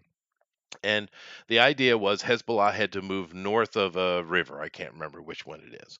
And they had to stay there. That never happened. The United Nations never yelled at them as they get back. The Americans never yelled at them and said get back. No one enforced it. No one did nothing. Resolution 1701 did absolutely jack shit. Absolute jack shit. Right? And now they came out with saying that we need an immediately ceasefire and invoking 1701 and this new one they want to pass, 2965 or whatever it is. And it's like, no, go to hell. You people don't care about resolutions. You didn't do anything to protect us from the first one. So I'm very pleased to see the Jews saying, we're taking this to the end. And keep in mind, today they just bombed the Houthis. And I hope they take it all the way. Boy, I hope they just get into Iran. I hope they do. Because here's the thing. Did you notice when Nasrallah was killed, how many Muslims around the Middle East were dancing in the street? Did you pay attention to that? Because keep in mind, they are a puppet of the Shia Iranian regime, sure, but they're also coming out of that PLO that moved from Qatar war, Jordan war, Lebanon war, and the rest of the Muslim world is Sunni, and they hate each other with a passion, right? We know this, right? They hate each other more than anything else. They'd rather kill each other than any Christian or Jew, right? But Yep. the Palestinians and by proxy the Iranian Shia have been nothing but trouble. They've caused nothing but harm. Keep in mind the reason why Aleppo has no lights at night anymore and has been completely laid waste when the oldest cities in the fucking world, is dead because of Muslims. The Christians didn't attack that shit. The Jews didn't attack that shit. The Americans didn't. No one did. That were 20,000 mercenaries who give a shit about Allah, by the way. And of course, where did they find their protection and home? Hezbollah. Matter of fact, all those homes that you saw them bombing to get rid of the missiles were those mercenaries' homes given as a prize for their destruction of Aleppo and other places in Syria. Right? Yep. Muslims can't stand these assholes.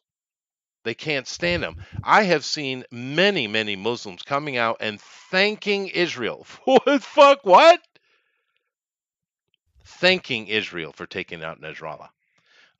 And I hope they keep at it. I hope they go right after Iran, dude. I want to see it end. I want to see it end, You dude. think you do. You think you do, but we already know for a fact that China and Russia have both said they will back Iran over Israel. Yeah, they have said so. China, China has a I, lot of I its don't own care if the Middle. Listen, problems. as long as the Middle East explodes and we don't get sucked into it, blow that shit up. Well, they've I don't already even sent start more nuking each troops. other. They've already sent more troops Start over. nuking each other. I Yeah. don't even care. The Chinese That have a lot of area their has own been problems. fighting. They've been fighting with each other. Yeah, but one thing that fixes a lot of problems real quick in a very nationalistic country: war.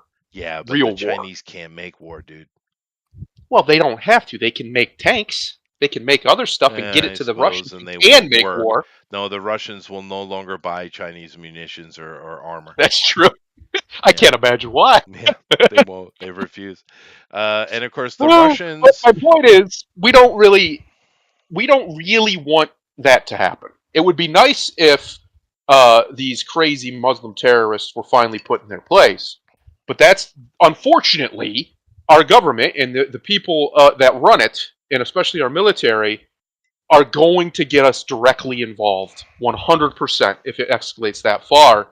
And I have no desire for it, and neither do the American people. No, So if that's that fair. happens, That's fair. you're going to see a massive revolution in America. I'm telling you Wishful right now. thinking, okay? Now, I would not be against it. I am against the fact that a whole lot of innocent Iranians are going to get killed for the evil bastards that have Yeah, we put in power, by the way, that's that true. have been in power for so long that they can't get rid of. They've tried numerous times, and they just don't have the whatever it is. They don't have the oomph to get back their country because a lot of Iran is very Western. It's very civilized. It's very advanced. It's not like Iraq was. It's not No, like they what they we think of hate those those places. Arab invaders, dude. And it's Yes, something you mentioned earlier that we are having a Christian revival recently. Have you noticed that? yes, yes. Oh, Interesting. I posted it actually. The even in America, for the first time in decades, young men, which I know we like to pretend that it's the ladies. When it comes to this stuff, young men on their own, without chasing women, are starting to go to churches more and more and more, and they're going to more and more like hardcore churches, like real churches, not the fake woo-woo Yeah, ones, yeah. actual churches like Orthodox or whatever. And for the first time in decades, that's actually on the rise in young men. That's a very, very good thing. And not even a good thing like on a spiritual plane. It's a very good thing because, like I've been saying, we have the young men. The young men are on our side. Well, my side. I don't know about your side. My side. They're absolutely on the side of Western civilization. That's a good thing.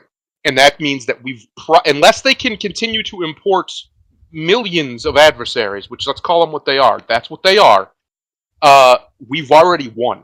We just have to stop the bleeding, suture that son of a bitch up, get out all the infection, or at least as much of it as we can, and let history take its course. Yeah, But one well, thing that would yeah. hurt that dramatically is if they start another major Middle Eastern war and they try and suck us into it. Because I'm going to tell you right now, ain't nobody in my family going. I No, guarantee it. And Trump won't have nothing to do with it. You know how much he hates Yep. war. I have Yep. another thing I want to get to before we get to the stuff I set up today, but let me read a couple of these comments here. Roger says, "Hey Chester, let me know. I'm asking you a question. Will China's depression affect Japan, or just affect China? China's depression, the popping of their bubble, will affect the entire planet. I mean, Yes. Because unfortunately, you coastal bastards betrayed us and sent all of our wealth and now, manufacturing over there, now and let now me we're stuck with them. quantify that. The American bankers, they sold Yeah. out literally, meaning they sold Them their American stuff. bankers ain't It's living it it in Cleveland. it's the They ain't in Europeans. Cincinnati. The European bankers took over. Blame them. We don't have any more No, no, Morgans no, or no. Them Rockefellers. coastals, them Okay? coastals cheered it on, Okay. voted for it, and Just made it happen. I clarified it. Okay. Alan says it's always Sunni in Philadelphia. Fair enough. Um, That's true. Roger says, well, Chester, it looks like you and Thundera don't mind glowing in the dark, I guess. Fair enough. Anyway, moving on to the second political point. Yeah. I saw something I have not seen before the other Uh day. oh. Trump went and Hmm. had a meeting with Zelensky. He did. It's Now, true. here's an interesting thing about that little meeting. I'll give you several points. When you see Zelensky traveling around the world begging for money, he gives written speeches, and you see him sitting there reading. It's not like Trump. He needs a teleprompter. Trump don't need no teleprompter, right? Trump will talk to you for hours without a piece of paper in his hand. But Zelensky will read a prepared statement. Then you'll see Zelensky with the leaders of those various countries. They'll say something. He'll sit there and nod and not say anything. They don't let him speak. Now, Trump got out and he said, "Hey, I know this guy. We've had a relationship. We've interacted before." And he kept calling him president, by the way, showing respect to the guy, even though he doesn't deserve much. But Trump's shrewd businessman, right? Called him Mr. President the whole time. And then what did Trump? Trump said, "Look, we got to find an end to this. I know Zelensky here wants it, and he's nodding his head once again, not speaking though." And I know Putin wants it. You do. I have a relationship with both these guys, and we're going to get it done. It's complex, but we're going to get it done. You know what Trump did next? He let Zelensky speak. And Hmm. what did Zelensky say? Zelensky said, "We really, really need peace. We really need to end this war. We really want to be done with it. We need to sit down and negotiate a treaty." Wow. Never heard that Yeah. before. Well, Because when, in fairness to Zelensky, he's tried that a couple times, and he got and shut every down. time some Western handler comes and tells him to shut the hell up. That's right. Uh, But yeah. boy, that was very interesting to see happen, dude. That was very interesting because that's the first time I've seen Zelensky actually speak. As a He's person and not speaking. a Yeah. It's the speech. first Yeah. time. And you could see in his face how desperately he wants a peace treaty. And we know Putin does because other than Yeah. Trump, Putin is the only person that has been speaking since day one. Hey, we need to find a political solution to this.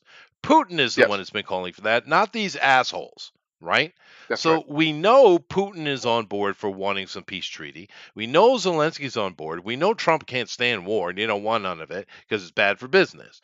And that was one of the most amazing little speeches I've seen in very long time, a very long time, because it shows you how, because he was given the freedom to speak by Trump, and he spoke his mind, and you could see the panic in his eyes. He wants it to end.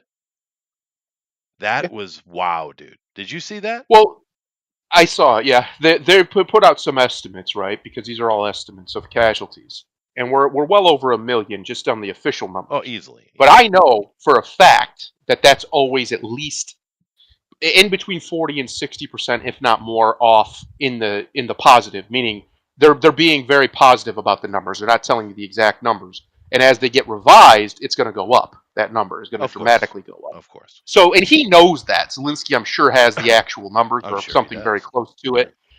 Uh, Ukraine isn't necessarily a large country. I mean, size-wise, it's pretty good size, I guess. But people-wise, it's not a lot of people live there, and they can't afford to just keep losing men. Russia can just churn them out.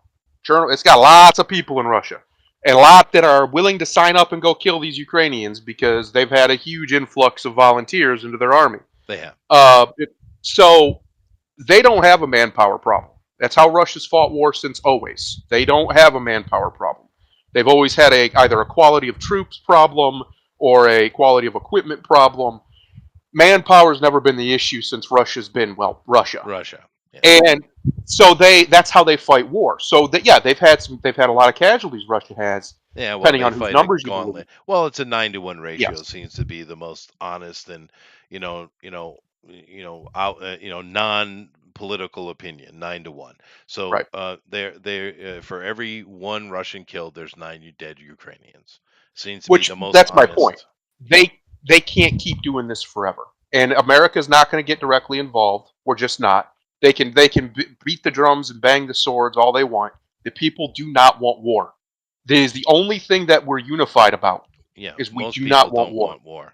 Yeah, yeah, There was a yeah. time when they had us tricked back after September 11th, and we were like, "Yeah, let's go get those bastards." Well, And then we realized, well, wait, why aren't we getting the bastards? And then why aren't we ever coming home? right. We all act like we didn't know Yeah. where Bin Laden was. They knew exactly where he was. Well, They he's knew where he Saudi, was. right? Yeah, we knew where he was hiding, He's a or Saudi hiding, royal, quote unquote. noble. Excuse me.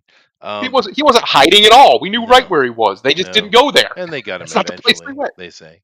But Allegedly. allegedly, but I mean that was really interesting because, you know, and then if you turn your eye toward Russia, what's going on in Russia right now? What's their situation, right? Um, their economy is doing just fine. They're not Yep. hurting. These sanctions are doing nothing to them. They're moving Nothing. along. Matter of fact, go watch a street view in any of the now. There's plenty of poverty in Russia. There's plenty of things that can't get done. Sure, there it's not perfect, but not even But close. Matter of also, fact, they have a lot of work also to do. massive, Massive massive work. place. But however, go watch a street view of anywhere, any of the big cities in Russia. Go see what you Yep. see. People walking peacefully, safely down the street. None of Yep. them are They're fat fine. bastards, by the way, Nope. right? That's a Western They're all problem. dressed well. They're out going Yep. out to restaurants and dinners just like you do, right? Matter of fact, Yep. just yesterday I watched. I saw the first movie, and this is the second one. It's called Major Grom or Major Thunder. You'd like him. Um, I do uh, like that name. yeah. That's a good name. But Good name, Major. basically, it's kind of a Russian superhero movie. This is the second one I've seen, and I think it is the second one. Although I feel like this might have been a TV show, maybe originally. I don't know, but nevertheless, it's really well done. It's better than most of the crap we've been getting out of Hollywood, by the way. Right? But this is something I would say to all these people who screech and yell anytime a Russian is mentioned, like that poor little girl they pick for Robin for One Piece, who didn't Yeah. even grow up in Russia. She grew up in Germany. But just because she's a Russian born, they're screaming, "No, kill the Russian!" Dude, just go watch a Russian movie. First of all, you'll see that their sensibilities are identical to yours. They're Yep. just like you. Their life is just like you. They like the same things. They love their family. They love their wives and children. They go out to restaurants. They party. They laugh. They have their cultures identical to you, identical, right? But yet, for somehow, all these people are the enemy, and I'd love to have that flipped over and say that, well, a lot of the world sees the Americans as evil, and to be fair, our government does some pretty nasty shit, right? Yeah. And would you want to be seen as evil just because you're in that country? How would you feel, Uh, right? well, yes. There is another side to it. Okay. Um, and the other argument I would give is, and this partially isn't their fault, because they have a different culture, a different heritage, which Putin laid out very well, especially for the Russians, in that little Tucker Carlson interview. He was, as far as I know, everything he said was true. It Um, was. at least the history No, stuff. the history was accurate as far as They we don't know. have. There was a guy named Stefan Molyneux who got banished from YouTube. He's still around, but he's not really in the political space anymore. But he used to talk about uh, our civilization, the West, and in broadly now Japan too, as they've been kind of brought in. Yeah. Uh, has the cradle of, I think he called it the cradle of liberty. Yes. They don't have I'll be that. back in a minute. They didn't. They don't really have that in Russia. They have it a little bit, but not like we do out throughout the West. We were talking about the Greeks earlier. The Greeks, their philosophers, democracy, all these things, right? That was largely either created or heavily nourished and grown in Greece, in ancient Greece, in Persia as well, and obviously in Rome. These parts of the East, as we call it, don't really have that same heritage that we do. Now, they have some ties back to it, obviously, but they have a different culture, a different heritage. Uh, China is the same way. Japan is largely the same way, but they've adopted a lot of Westernism in the recent era. And these places don't understand on a cultural, deep, almost instinctual level the things that the West takes for granted, which is the idea of individual rights and liberty and all of these things. So, what I would say is the opposite to what Chester is saying. Yeah, it's not necessarily that these are bad people and you wouldn't want to necessarily be called a bad person if you lived there. It's that a lot of them have an antithetical thinking to our own. Does that make them an enemy? Not necessarily, as long as they don't make themselves an enemy.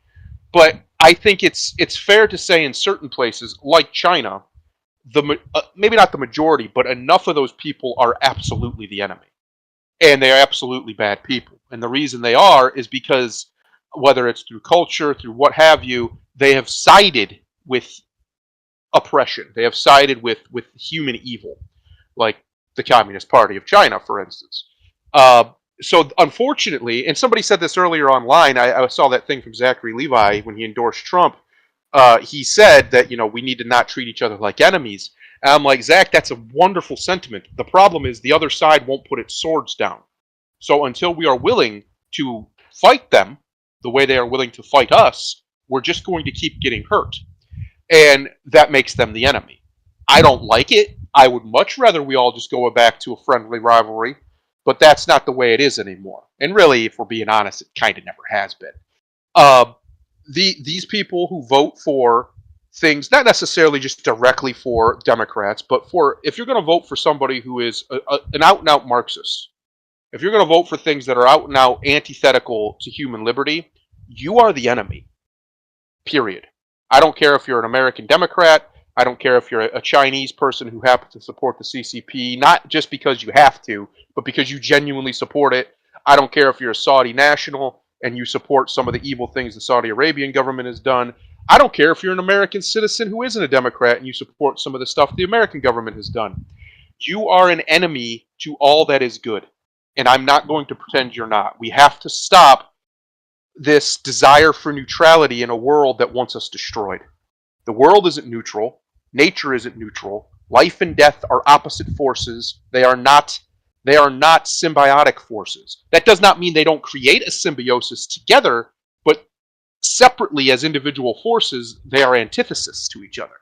And we have to stop pretending that that's the way the world works. It doesn't. It's the way we would like the world to work, but that only works when everybody agrees on certain basic fundamentals. We now have a party in the United States of America that is openly challenging, their leaders are openly challenging the First Amendment to the United States Constitution, saying, quite literally, I just watched a video of John Kerry saying that it is in the way, and that if Kamala gets in there, they can fix that. They can get around it. They can make that not a problem anymore. That is a non-negotiable. That is an existential threat from that man. People have to start treating it as such. So there's people who think that way all over the world, in every country on earth, and those people are absolutely my enemy. And I will not stop calling them that just because it sounds mean or because they don't like hearing it. If you don't want to be my enemy, I don't care what your race is, your religion is, nothing. Stop trying to infringe on me and people like me. If you do, cool. We can be friends. I have probably the most diverse group of friends out of anybody in the right wing. I've got every shade of religion, color, whatever you want. And the reason I do is because I have very simple principles. Don't lie to me. I mean, if it's a little white lie, whatever, but don't lie to me about real shit. Don't make me feel like I can't trust you for your lies, right? And the other one is, if you're an enemy and you pretend to be my friend, I'm going to find out. And once I find out that you are the enemy, I will cut you out of my life entirely. I don't care how long I've known you. I've done it before. You're gone. If you start deciding that you're going to push things that are anti-human, you're see ya. Bye-bye. Time to go now.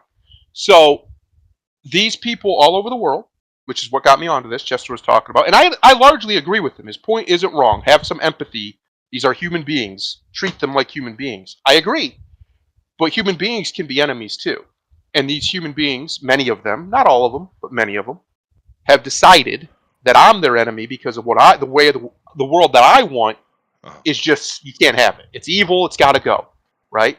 So because they've decided that, the only thing I can do is reciprocate. So my point, Chester, if you just came back, I don't know how much you heard. I just came back. I agree with you broadly. However, in those places, right, like Russia, China, Iran, all over, even America, there are people who have beliefs that they wholeheartedly believe and would fight for that are antithetical to my desired way to live. That's of course true. Those people are my enemy, no matter where they live. Yeah, no, of course that's true. I wasn't talking about that. I was talking about the generality of Russian life. Right? I agree with that.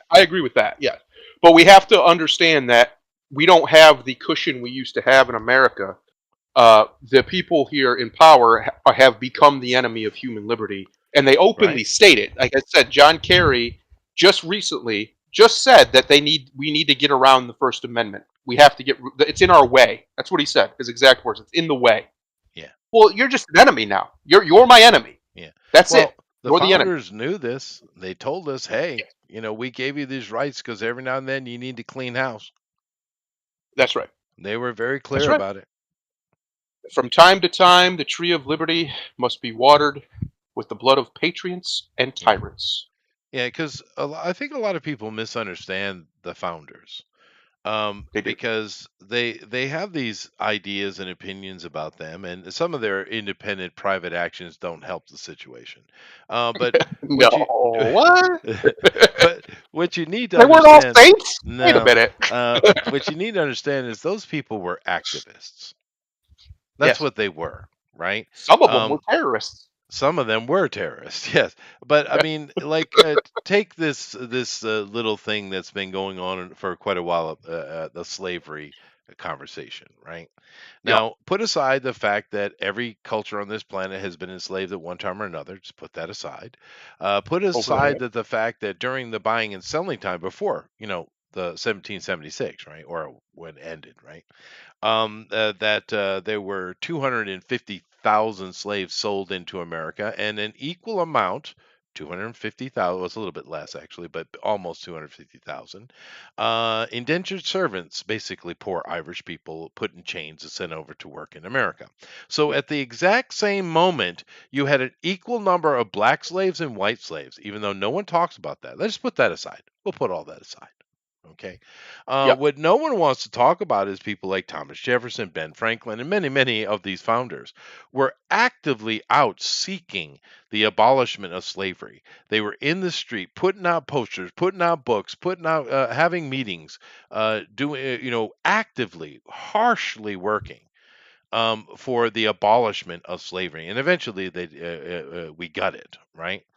The fact that 8 of the 13 original colonies, the 13 original states, 8 of them abolished slavery long before that. No one talks about it.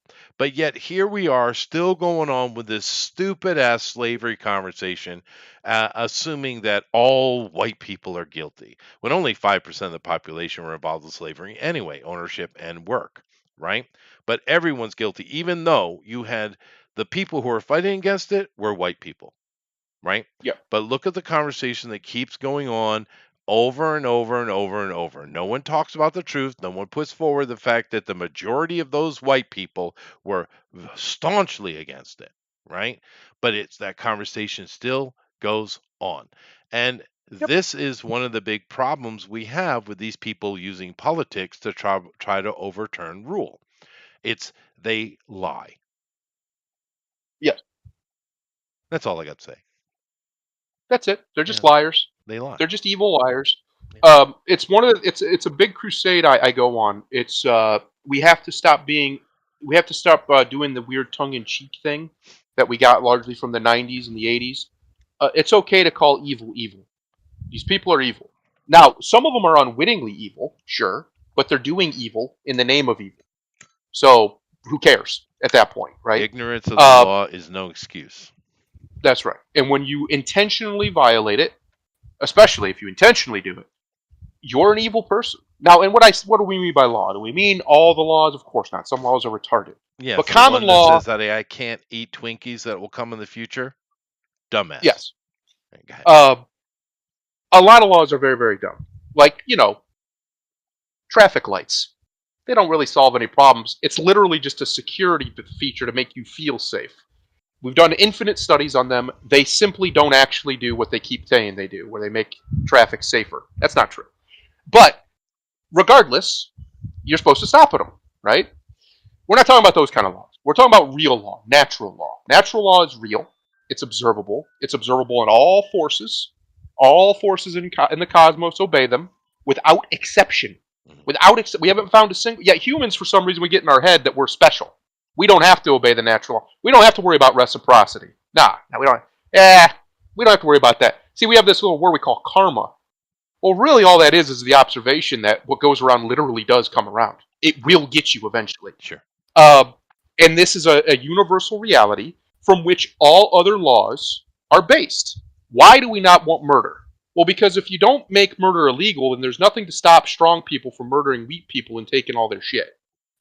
That's the only Yeah, reason. you get There's no China. other moral argument. Yes, exactly. You get endless corruption, endless terror. So if you want a peaceful society, you have to set certain boundaries. One of them Yeah. is murder, obviously. Theft is another one. It's the same principle on a less severe scale. Fraud. Um, Fraud, yeah. All of these are based in reciprocity. They are based in the very simple idea that what goes around comes around. For every action, there's an equal and opposite reaction. I like how we thought we came up with some new idea with that little. He just said it a different way. Everybody's known that forever. Yeah. Hammurabi knew it. Everybody knew it. Yeah. Yeah. So my point is, all of civilization. If you are against the natural law, you are evil. There's no other way to call you. There's no other word to describe you. If you are trying to violate what we have described, what we have observed, described, and codified as the natural law, you are a bad, bad person, and you must be treated as such. Yep. Anybody who wants to live under the net, which is very easy, just don't hurt people. It's very simple. You just don't take what isn't yours. You don't hurt those who don't deserve it. And I mean really deserve it, Don't not be just LeBron because they made James. you angry. Yes. It's very easy, but there are people out there who want to do so. They want to violate the natural law and the natural rights of the people that the natural law was created to enforce. Those people are bad people. They're the enemy, and they're the ones who are doing the things like you're talking about. They lie, and they lie all the time. And they've lied so much that people have no idea. If you tell most people about the white indentured servants as if it matters, which were, by the way, they were treated far worse than most slaves, by the way. Yeah, if you tell people about that, they go, huh? They don't know, because they've been lied to about something that was less than 200 years ago. They've been lied to. Oh yeah. Every historian knows it. It's not a secret. It's not like we're making things up. It's a fact. It happened. But they don't know it. And then now you have these people who claim to be historians who say it's made up. That never happened. They're just straight lie. Idiots. Straight lie. Yeah, go find someone who traces their lineage back to a black slave. Go find, there are millions of them, right? Go find one that can trace their lineage back to an indentured servant.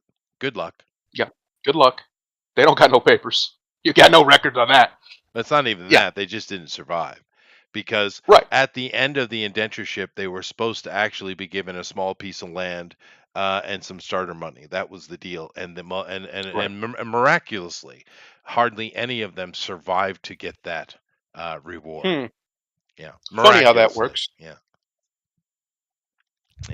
Funny how that works. But yeah, no, it's interesting. Things are heating up. October is upon us, I think. Isn't it October? I think it is. It's almost tomorrow. Or 2 days for you guys. It's going to be fun. What do you think the October surprises are going to be? Hopefully not World War III, but they really seem for that to be the one. I think that's their right? Yeah. Yeah, which I hate to tell you, I don't think it is. I think not at this moment. No, I think 30 Trump's years ago. I genuinely think. Yeah. You've done nothing but divide. See, here's the problem. They played fast and loose with that rule, that reciprocity. You see, they've played fast and loose with it because I mentioned this earlier to somebody. What happened? How did race relations in America get so bad? How did this get so bad? Well, yes, but in about 2008 is when it really started to deteriorate. But 2012, the Occupy movement especially, they got scared. Now, you don't have to agree with anything the Occupy movement was about or did. Well, that's not the point. Right. It scared them. It spooked them enough that they went to the Plan B, and Plan B was the old can art of divide. Divide. That's why all of a sudden this shit was everywhere. All this race stuff, all this white privilege, blah, blah, blah, blah. Because it was being pushed by the banksters and the corporate interests because they knew it would divide the people. Yeah. The people who are white and, don't hate themselves are like, wait a minute. And then the people who do, that are white, which is a lot of them, they'll be, hey, what are you, racist? No, I'm not racist, but what do you say? It's ridiculous. Thing. I don't get white guilt. That doesn't make any sense in my brain. But they knew they had the data, which we've all had. It's not like it's secret data. Again, not secret information. That pushing this sort of stuff will make it so that people are unlikely to collectivize against them. So it was a way to ensure their power would go on. It's just that's all it is. Way to do things. They've been doing this forever. Divide and conquer, and that's what they're doing. Somebody mentioned it. I think it was on Twitter or X, whatever it's called. how did it get so bad, or why? What? No, here's what he said. He said that because there's a lot of white nationalists out there online, and they think we'd have to kick all the non-white people out of America. Okay, here's the problem. What? Black Americans, a lot of them, yeah, black Americans, a lot of them have just as much claim to this land as you do, probably even more. So what? How are you going to Yeah. kick? I mean, if you force them out, sure, you can kick them out, I guess, but that's not right. They have just No, as it's much right to not. live here as you do. America's got all kind of people forever, dude. I mean, Yes. don't know what you're on about. So, which is what the person arguing against that was saying, that America's always been multi. Yes, it was mostly European descent for a very, very long Well, time, for a and by while, mostly, yeah, yeah, a vast majority, like 90% up to, at certain points. Okay, that's true, but that doesn't mean these other people don't have a right to live here either. Like, yeah. what are we No, talking that's about? Of course they do. nonsense. That's nonsense talk. Which I was his mean, point, and my point was what I was just saying to you. Well, here's what happened, because he said, "How did it get like this? How do people think like this?" And I'll tell you how it happened. In 2012, they started really ramping up the anti-white hatred, because that's what it is: anti-white hatred to divide the white people against the white people, and everybody else against the white people too. Now, not everybody falls for it, of course, but enough do, and that's why they did it, simply because they were afraid. Remember, before the Occupy movement was the Tea Party movement. The Tea Party movement stood for taxed enough already. It was an actual anti-taxation movement, a genuine one. Um, that's a good thing. We need more of that, by the way. yeah, But it was they didn't like also that either. no. So they came in and they subverted it. They co-opted it. They put in a bunch of stooges that would just do what they wanted and pretend like they were doing what the Tea Party guys wanted, and it worked like it always does. But the same thing happened with Occupy. But they realized, okay, the people are starting to get really riled up, so we got to find a way to get them to not focus on us. And the way they chose Right. this specific time, usually they'll use religion. That was the old one. This time they focused on race more than anything. Was Right. white Well, people bad? they Everybody who's also not white is a victim. the Venus versus Mars thing was also brought Yes. in. Yeah, the separating Yes. because it's always been a very standard understanding of any government throughout history. If you control the women, you can control the men, right? Because women are much easier to sway than men because men are just more curious, right? Not saying that they're smarter or better. It's not the Right. point. It's not the point. It's a different It's just a intelligence, right? different. Men just kind of look at shit more than Yep. women We're do. well. It's very simple. We're objective, and what I mean by that is we look at objects. We think in objects. Yeah, Women we think in person. objectify. Yeah, Yes. that's Yeah. right. And women can to a point, but women are just social creatures and built different. But anyway, Yep. um, they they usually would use the opposite. But recently, with this complete divide and conquer strategy, they're actually twisted the women to a point that the men cannot follow. So usually, if you control the women, you control the men. But they've gone so far that the men are just instead backing up, right? And Yep. that might be the plan. They might understand that, like, okay, let's just get men to divorce themselves from society, and therefore it's an equal enough control. That's you want to talk about a dangerous game you're It playing, is a boy. dangerous game. It is a dangerous Woohoo! game. Yeah, We've and we're we've starting to got the see data on results. that. We're seeing We got the results. data on that. That Um, doesn't work out for the elites. I'm going to tell everybody a little secret. The French Revolution didn't happen because the women were upset. no, That's not. I'm not saying that's what needs to happen. We don't need to eat these people. I'm just saying it happened for a reason, and the reason was because the young men were upset they and they were were. and disenfranchised from and society. it went over the edge. And keep Yeah. in mind, even though you've heard a lot of nonsense about Marie Antoinette, she never said let them in cake. She No. literally is Austrian, She was austere. she was a charitable woman. She was She was, and generous, so was Louis the kind. 17th. He was actually a good Yes. man. He was just kind of feckless. Was his problem. Yep. Well, But it was wrong time. Bad play. right, Bad timing for him to be cake. but those two were legitimately trying to improve things. They were. So don't believe Yes. the hype. Don't believe the bullshit. Don't believe the Hollywood. It's not true. They That's all just, right. It worked out. They got yeah, Napoleon. they did. They got an emperor. But yeah, no, these things Whoopsie! do go over the edge. Um, and Napoleon, An I mean, emperor who would not be denied. He made himself emperor twice. yeah, That's insane. yeah. That's an insane accomplishment. Well, and the funny thing is, when he was effectively defeated the first time, they put him in a nice, cushy so-called prison, right? A really Yeah. nice place. And it's like, why did that happen? Think about, sometimes you need to ask questions. Why did that happen? This guy is supposedly the enemy of the state. He's caused great harm to France, but yet they treated him with kid gloves and love. Why? Yep. Why? Yep. Right? Crazy, isn't it? So maybe the history you've been told isn't quite what it actually was, right? No. No. No, It's it's interesting how much impossible. of a non-monster he's seen as too, though, right? Because like he was the prototype Hitler, effectively. Yeah, he was Yeah, out there conquering Europe long before Hitler was even thought of in his a daddy's lot of eyes. dead people, dude. And A lot of dead people. lots of dead people. Now, And he was, I mean, he conquered North Africa. He went through North Africa. He did the whole deal. He mhm, did everything Hitler did, but yet he's not seen the same anywhere close to the same level of revilement. yeah, Uh, and in fact, we have towns in America named after him. Like yeah, what? What? yeah. Why is I that okay? be because I don't think we understand what the real history is. Understand this. What was the date? Let me check it real quick. I can't remember off the top of my head. Let me get this right here.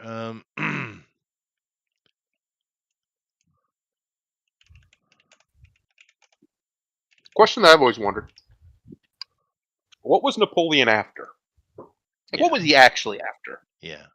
Well, Because all of these so-called great conquerors were never really, or very rarely, were just after conquest. They right. were looking for something. No, they were, What was he looking for? and you look at a lot of them. They all kind of talk about the same thing, but no one really talks about this. And Napoleon also was talking about this. Mercury. Yep. Now I don't know why. I don't know why that seemed to be important to him, but it was. Well, because mercury is a very, I mean, think about it. It's a very toxic substance, old mercury. You don't want that in you. That's not a good time. Yeah. So what were they? Why did they want mercury? Like we were talking about earlier, copper, gold, silver. Most likely, the reason these became so valuable is because of their healing properties. Mercury isn't a healing property; it's incredibly deadly. Well, So, now that's arguable, but anyway. Um, but one question I'd ask you about Napoleon, because the histories we have don't match with the histories we have, or the realities we have, right? Napoleon is very much an enigma. Now, he died in 1821. Now, therefore, why don't we have a photograph of Napoleon? yep, He's a that's a good question. he's a head of state. The camera is all around. Now, be fair, it didn't really become a really major thing into the 40s, 1840s, sure, and by the Yep. 50s and of course the 60s, it was everywhere, everywhere, right? But they definitely were rudimentary and simple cameras back in that in the 20s for sure, and even before that. So why don't we have a photograph of Napoleon? You would think he'd be one person on Earth who would have access to the technology, right? Oh, Me, especially in France at the time, like yeah, it yeah. was a big thing over in France. I'm sure it was. And the thing with the point I'm trying to make is maybe Napoleon is not what you think he is. Maybe it's one Uh of oh. these historical constructs, right? Uh oh. Uh-oh. You know what? You don't know anymore. As far as we know, nothing's real. America Yeah. might not even exist. It might all just be flim flam. It's a big place. They could be lying the whole time. Who would know? Who How would would we know? call them? Who would know? Well, I How would mean, we call them? it's quite easy for things to get derailed, right? Like earlier we were Yep. talking about Rome. Well, there was never a place called Rome, but yet Right. it's the same thing with Plato, right? Right. That's not his name, but everyone calls him that. Even I do, even you do. And it's Right. because it's just easier. It It is rolls off the easier. tongue better. Yep. Rome, putting a name to it just kind of rolls off the tongue. It just Yep. makes sense in your brain. But what you know of history is not really what you think. What you know, it's not. It's not, Right. right? Like everyone talking about Rome. Once again back to Rome, seeing having it focused in Italy. It was not. It was a Europe. It was a Celtic, Germanic thing. That's if you go look for Roman sites. Where do you go? Where are they? Right? They're Right. mainly outside of Italy. Most of them are Yeah. found in Europe. Like That's true. Germany. Germany's full of them. France. These are where you find the ruins, not in Italy, Right. right? So the story isn't really what you think it is, and Napoleon is an enigma. It really is. I know for a lot of people it's not. It's just set history you learned in school, but it is not that Right. straightforward. It's really not. There's a lot of things about Napoleon that do not make sense. They don't make sense, right? Well, Um, what does his name mean? It means something. What's the first part mean? I can't remember. I know it's obviously lion is the other part, but I thought Napoleon meant something like of three parts, right? you might be correct. Yeah. Uh, I can't remember. I'd have to look it up. But yeah, no, it's because of, like Shakespeare, right? Right. There's like you said, he didn't really. He wasn't a person, or if he was, he isn't the guy who did all that writing. Uh, No, but it's a good little name. It's one of we have this idea as humans that history isn't like today, and people don't just make shit up, and then it just happens to. Because think about it, 1,000 years. I've said this before. oh, I There's was gonna be very long. people. There's gonna be people who think in 1,000 years that Harry Potter it was some sort of religious thing, right? Like there Maybe. was a whole, like it was a cult, like because it's how big it is. Because think about it, how many times do we see things? Dragons are a great example, right? We see things and we think, well, that's just got to be metaphor. It just has to be. It's too much, right? There's too much of it. Well, what if it wasn't? What if it was literal? What if it was really a thing? And I think it's our ability to our brains try to find patterns. It's called matrixing. Our brains try to make sense of things that don't naturally make sense just by looking at them Yeah. or hearing them or tasting them or whatever. Uh, that sort of stuff it happens all the time. It even happens when we're studying history. So like a lot of the stuff like you're talking about, everybody calls it Rome, but yeah, the name of the empire wasn't Rome. They didn't call it that. Uh, that's just one example. Plato is another example. There's thousands and thousands of Yeah, there examples are. of things that It's we take not for what you think granted it is. as Yeah. 100% this, but it was actually something completely Our different. brain simplifies Uh, things. And I was being yes. super stupid. I should have just looked at the name and started instead of thinking.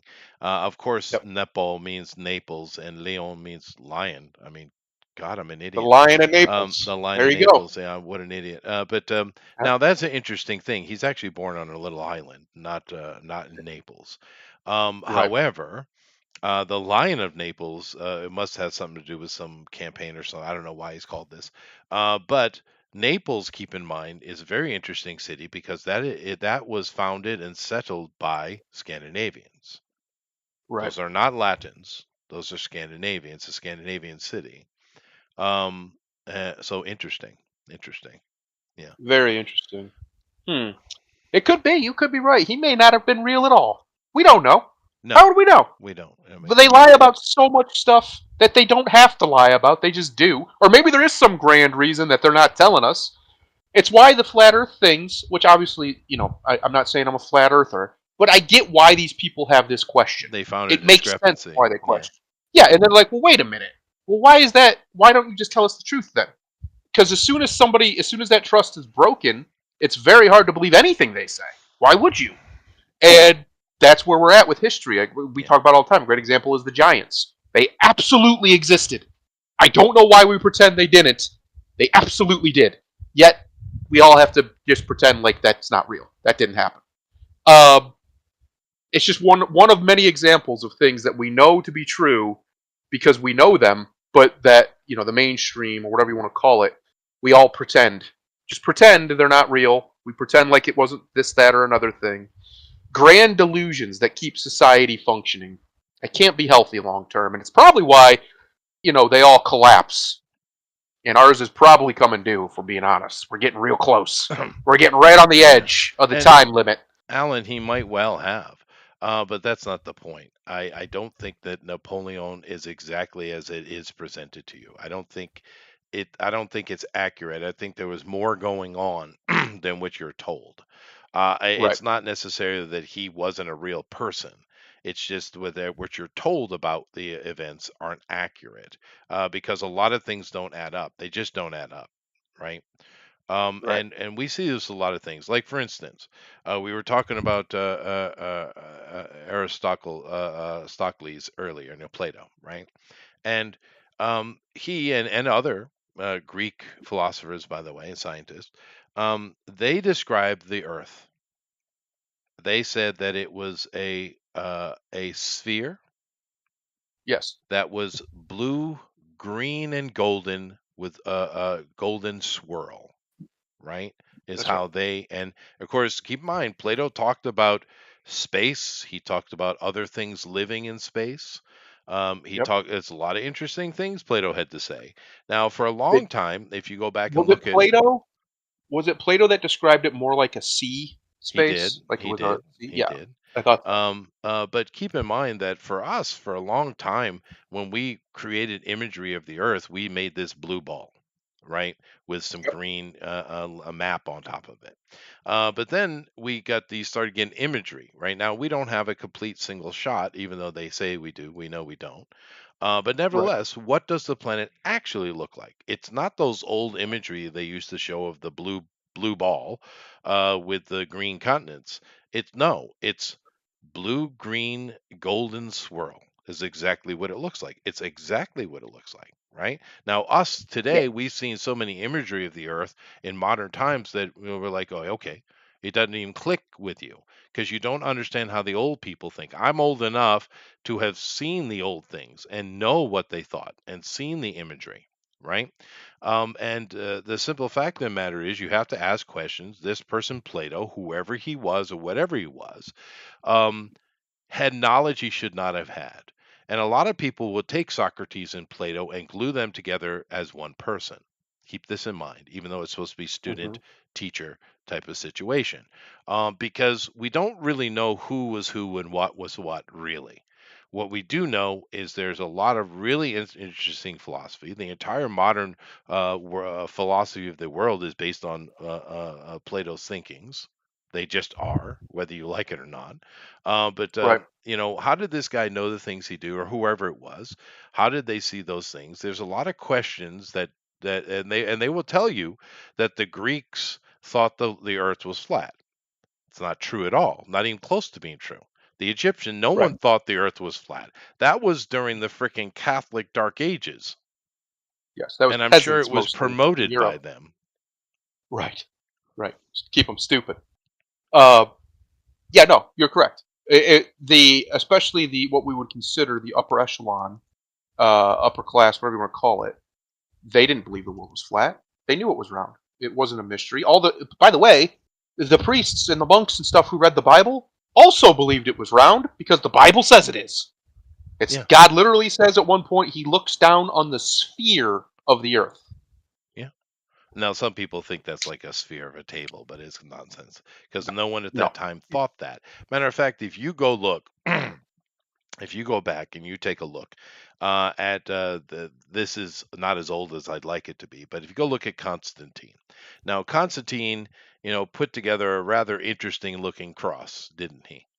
Right? Mm-hmm. Mm-hmm. It's not the standard one you're thinking. The Byzantines or the Eastern Christians, they use the cross with the slightly off angled upper bar, right? It's got two bars instead of one. But of course, if you look at Constantine, his was like this hook and a X, and it was not what you would imagine to be a cross. But if you look on the bottom of that, especially when you look at some of the royal things and statues and stuff, because people never look at the details, right? Go look at the bottom of that. There's a circle, a pommel on this sword like thing, right? You Mm-hmm. look at it, Mm-hmm. if you look real close, and there are many of them to go look at, by the way, it's a round ball with the continents on it. Yep.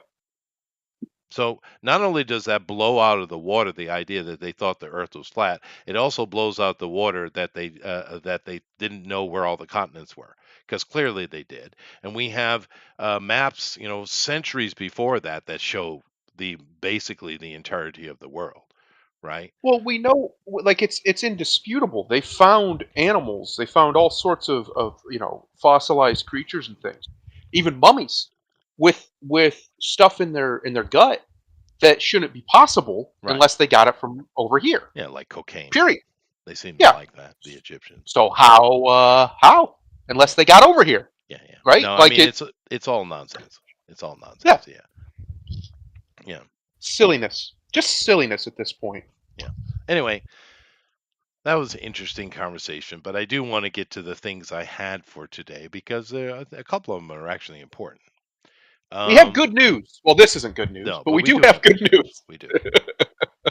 Chris Christopherson, which is the most amazing name maybe ever.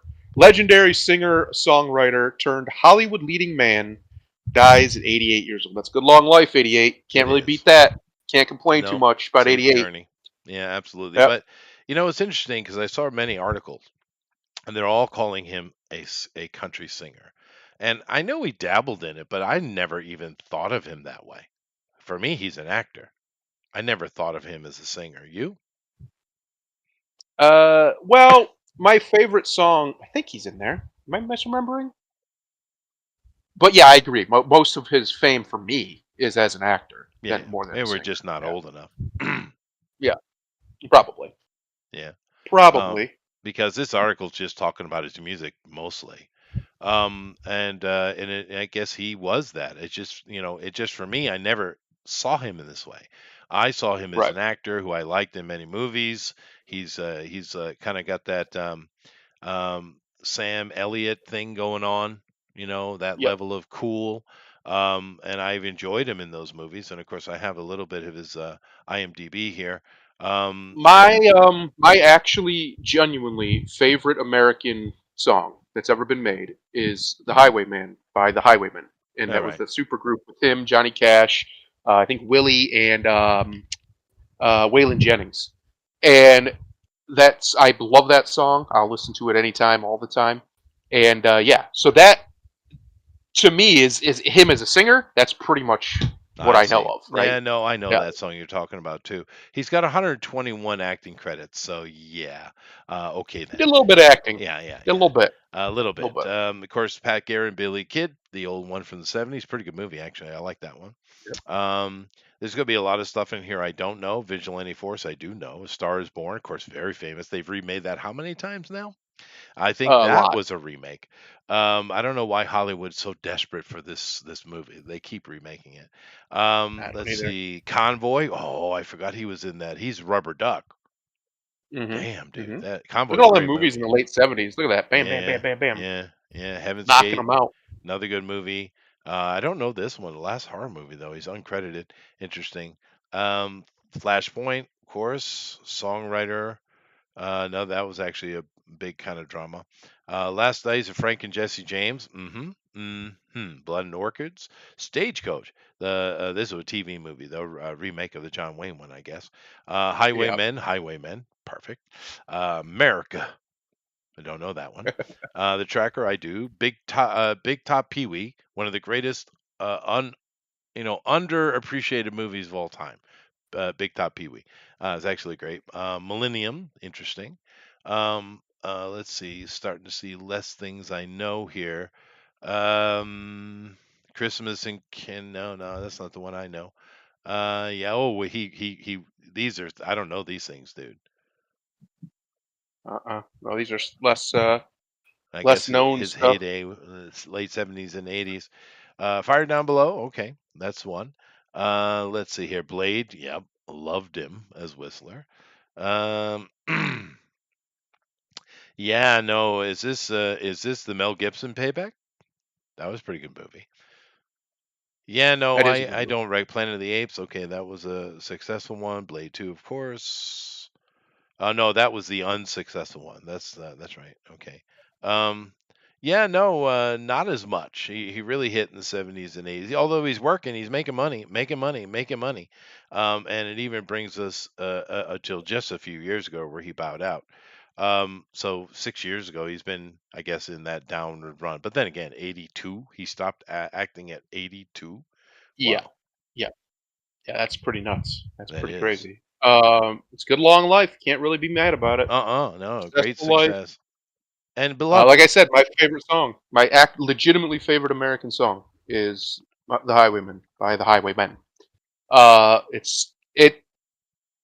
You know how that people talk a lot about like media literacy, especially lefties, when Yeah. they think that right wingers can't understand what's happening in a scene.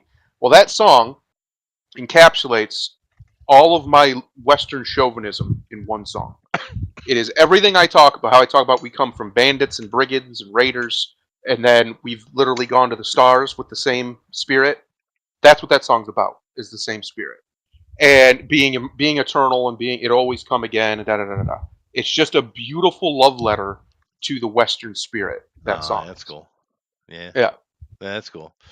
Yeah, but once again, kind of a beloved guy. There's not really. I haven't heard much bad said about the dude. I haven't heard anything, but I'm sure there must be something somewhere. But yeah, pretty loved guy, nice guy, and 88 years, dude, freaking awesome. Can't. I mean, what do you complain about? 88 years. It's a good life. He was healthy up until obviously the end. Like Hmm. he didn't have, as far as I know, anyway. I never heard about him getting real sick or hurt or anything. Well, it's been six Made a years, lot of money. so Yeah, yeah. Made a lot of money. What more do you want in life, right? I hope he enjoyed it. I hope he wasn't a miserable so and so, which I don't think he was. Uh, because you're doing a lot better than most people, my friend. Doing a lot better. And what do? You make music and you make movies. It's a charmed it's pretty life, to be nice. honest. It's pretty Yeah. nice. It's pretty nice. But safe journeys. A beloved guy. But he's not the only one. We've also lost Maggie Smith. Now, Yeah. I'm going to look at her IMDb here in a minute, which I haven't done yet. I'm going to Unironically, a guess true it's legend. like 5,000. Yeah, she's in every movie, bro. Um, It's crazy how many movies this woman was in. yeah. I never knew her name. Had no idea what her name was. Oh No no, I clue. know who she is. She's a very famous British lady. She's in everything. Um, Yeah. but of course, with the Harry Potter series, it's a very interesting series because usually the protagonists do the heavy lifting in any story, right? Yes. But of course, in Harry Potter, that's not it. The kids are fine, but they're not carrying it at all, right? Who's Right. carrying it is the surrounding cast.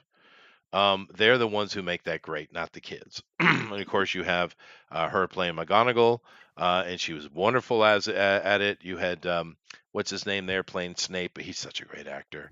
Well, Um, he's also good. he is passed. Um. Uh, Oh, come on. yeah, but of course, you have Dumbledore characters 1 and 2, both great, and more and Yep. more and more. There's just so many great surrounding cast in that, and they did a wonderful job. But Maggie here has done a lot more than that. And notice she is a dame. Now I know they give them things out, but you have to have some fame to get it. Of course, here's her as McGonagall. Just a wonderful character, and this lady's always been really nice. But let me see. What do you guess her number is? It's got to be Oh, ridiculous, dude. 300? yeah. Because she did a lot It's of well TV over stuff. 100. Got to be well over 100. Um, yeah, Let's see. let's see. Look at that. Wait, go back up real quick. Go back up real quick. Up, up, up, up, up, up. What's that say? Won 2 Oscars, 50 wins, and 108 nominations. Jesus. What? But dude, she's in everything. I've seen her in because I grew up in New England, so we saw a lot of English stuff, British stuff, right? I know in Yeah. America there you could certainly see some, but we got inundated with it. So I've seen a lot of stuff that you might not have seen just because of where I lived. But she's just in everything, right? And she's one of Yep. those women that you would call handsome. Yes. Yeah. Very handsome But lady. as an old lady, it Nice worked though. features. Yeah, Yeah. Alan Rickman. Thank you very much, Robert. Yeah, Alan was Yeah. freaking awesome. Good lord. We're getting old, Chester. Yeah, We we can't are. remember Yeah, things. and look at us sitting there with the man himself. He's still kicking, isn't he, Michael? Oh yeah. I Yeah, believe. I believe he I is. hope He's still so. out there causing Yeah, trouble. yeah, I like Michael Caine. Let's Raising see. Cain. Only 85. There's no way. This because we just saw she had 100 some odd nominations, so that's wrong. Yeah, that Um, that can't be right.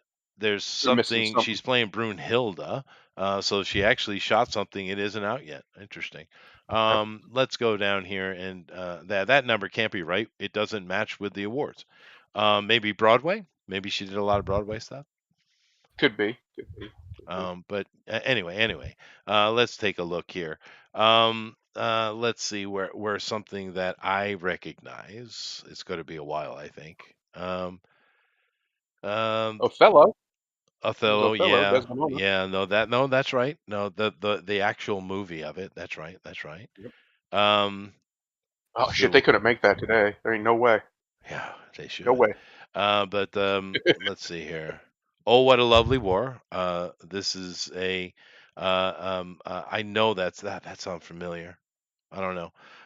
Let's see. Travels with the Aunts. There you go. Death on the Nile. That's a Death classic. on the Nile, of course. It's a Agatha Christie one. Murder by Death. California Suite. Quartet.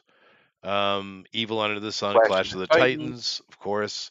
The Missionary. Okay, we're starting to get stuff I know now. All right. Let's see here. A Room with a View. Yep, of course, that's a big one. Romeo and Juliet. Is this the? No, this isn't the one that I was thinking of. Sister Act There with. it is. Oh, you passed one. You passed one. A big Oh, one. Hook. Yeah, Look, that's right. That's right. that's what most people my age, besides McGonagall, remember her as is Wendy, Yeah. old Wendy. Uh, this movie is one of the most maligned movies in like mainstream Hollywood. Is Hook. Wow, it was a The fun critics movie. hated it. So many people hated it. But everybody my age, right up 90s, I would have been 6 years old when that came out. Everybody my age adores that movie. Adores that movie. It's one of those movies that's a generational style movie, It's a great and movie. I most love that movie. people There's nothing wrong with that. It's remember good her fun. for that. Secret Garden, that's a big one. Richard III, the First Wives Club, yep, yep. Washington Square, Tea with Mussolini, that actually was a pretty big movie for her. Let's see here, All the King's Men, David Copperfield, Jesus, dude. Now we're starting to get Harry Potter stuff. The Divine Secrets Harry of the Potter. Yahya Sisterhood, that was another big one. Not for us though. That movie's not for us. Trust me. Um, more Harry Potter stuff. I'm starting not to recognize stuff outside Harry Potter. She was busy with that though, but she kept doing all these voice acting stuff. Yeah, Downton Abbey, of course. So it's funny, Chester. My wife just walked in here and she looked and saw who we were talking about, and she goes, "Yeah, she was also in Hook." What'd I just say? Yeah, that's what yeah, that's what we know her from. yeah, yeah. But I mean, anyway, another beloved person that's done a lot of great stuff. Nice lady, kept her mouth shut. Yep. You know, Did her job. did her job, Did her and job. she made it to 89. She made it to Yeah, 89. good So long life. real good long Good long life. life, Um, successful, beloved by the world, old really. JK, old JK on Twitter when she talked about it. She said, "Oh, I always thought she was immortal because she just kind of was. She was just there. Like I don't buy that number can't be right. She's one of those actresses I who was think just there's a lot of there. Broadway stuff that they're not mentioning. It's Well, there's a probably, lot of like TV appearances and stuff too because I've seen her in yeah, all lots of sorts of stuff. things. Yeah, Yeah, yeah, yeah. But I mean, and we know it's at 100 and some odd when you nominations. were looking for like your stereotypical, which is exactly what she played, but she wasn't the head mistress, but she basically was, right? She was just under Dumbledore. When you're looking for that kind of British stereotype character, she was the one who played it in like everything. Yeah, the staunch So old British lady. Yeah, yeah, yeah, yeah. so there has to be more than 86. There's no way that number's right. It's weird. It's a weird number. But though that's okay. It doesn't matter. She had a good long life, and she was done a lot of fun things, and we appreciate her, and safe We journeys do. for sure. So two big losses this week with Chris and Maggie. Such common names too. Isn't that great? Well, Christopherson is pretty amazing, but Yep. nevertheless, yeah, Maggie Smith. But let's move on from that and talk about a very happy thing today because Very good news we have. Oh, I see my boy Chester. I didn't know what he was talking about, ladies and gentlemen. I had no idea what he meant. I see he's seen some of this show or all of this show. I've heard very good things. I haven't watched it yet, but I've heard very good things. I'm not going to say anything about it. No spoilers, but damn. Finally, both my wife and I were literally clapping after the end of episode 1. Literally Excellent. saying I like that. finally. Dude, Colin Farrell is famous. Now he's famous, right? Yeah. This shit's going to make him legend. I'm not. I've only seen one episode. Who knows what's gonna? It could go downhill. I mean, you never know, right? But damn, dude, damn, it's really spectacular, and it's everybody involved is really killing it. Um, oh my God, dude, it is exactly what we need. Exactly. And Good. Colin Farrell is pulling him off. He's a mobster, which of course what Penguin is, right? Right. and but he's smart as shit, and he's clever. He's smarter than the rest of them, Well, and the which way he's again, displaying it, what Penguin should be. Yeah. Well, I'm happy. because I'm Penguin happy is both. that he's obviously a scumbag, right? But he's a very crafty scumbag, very He is, clever, and he's and also that's got why kind he's of able to the rogue's do what honor, he does. you know. Yes. Oh yeah, yeah. That's one thing I've always liked about him. Even though he has the honor of a thief, right? He knows he has certain lines he won't cross, unlike Joker, who will do anything, right? Well, Uh, it's a force of nature. so that's that. Right. That's one of the things that makes him a different character, much more unique. But he's also, even though he's obviously at the beginning of this, he's probably not, but I imagine eventually he's going to be. He's very, very powerful in Gotham. Uh, Hmm. and it's not because he's so physically demanding or powerful or intimidating. He's none of those things. It's because he is just crafty and resourceful, and he will find a way to come out on top of everybody else except Batman, of course. But everybody else, he finds a way to outmaneuver. And if that's what they do here, which it sounds like it is, that's good because that's who Penguin is. Yeah, yeah, He's been yeah. too much of a joke for too Wonderful. long, and he Yeah, shouldn't be a joke. yeah. No, He shouldn't be a no. joke.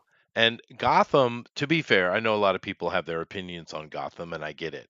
The Penguin in there was a fair try. It didn't really hit what it needed to hit, but it was a fair try. And of course, we're getting the same beat because Penguin has certain beats. He's got his mama, he's got uh, uh, his Falcone family. What are they called? The Falcones, right? Um, family connections. He's got his connections to Salvatore. I mean, all the kind of standard things, that Penguin stuff, right? This has it too. It's just so much better. Like I said, everyone's doing a great job.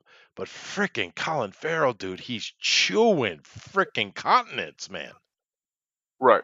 It's Good. insane, dude. And this fat suit they got him in, because this fat suit, you can't tell. You cannot Yeah. tell. Now, is that simply because you get every time he's on screen, he's actually just absorbing the sun? Maybe. But he's having a ball. You can tell. He's loving this character, and I'm telling you, if episode one is like every other episode, and it even crescendos some, he's going to be legend, dude. This is going to make him legend. It's insanely good, and oh my god, it's been so long. which is which is crazy because he's made who got what 50, 60 movies A probably. lot, Colin Farrell's a lot. been in a lot of stuff for a very long time, and he's always been really good Yep. as an actor. But he's always been like you have your echelon, and then he's like right under it. He can play with the big boys. He's like an upper mid carder in wrestling, right? He's not quite a main eventer, but he can get in there and mess around with them if he needs to. Yeah. Uh, but if this is as good as it sounds, and he is able to pull this performance off, like we know he can, like I saw, like we all saw him do in the movie, Yeah. uh, Oh, it's I don't see way any beyond reason that, dude. why. I don't see any reason why he doesn't break into that echelon where he Yeah, honestly belongs. he He's one of does. those actors He who's that does. good. But he took this and said, "All right, hold my beer." Because you have to go watch it. It's insanely good, dude.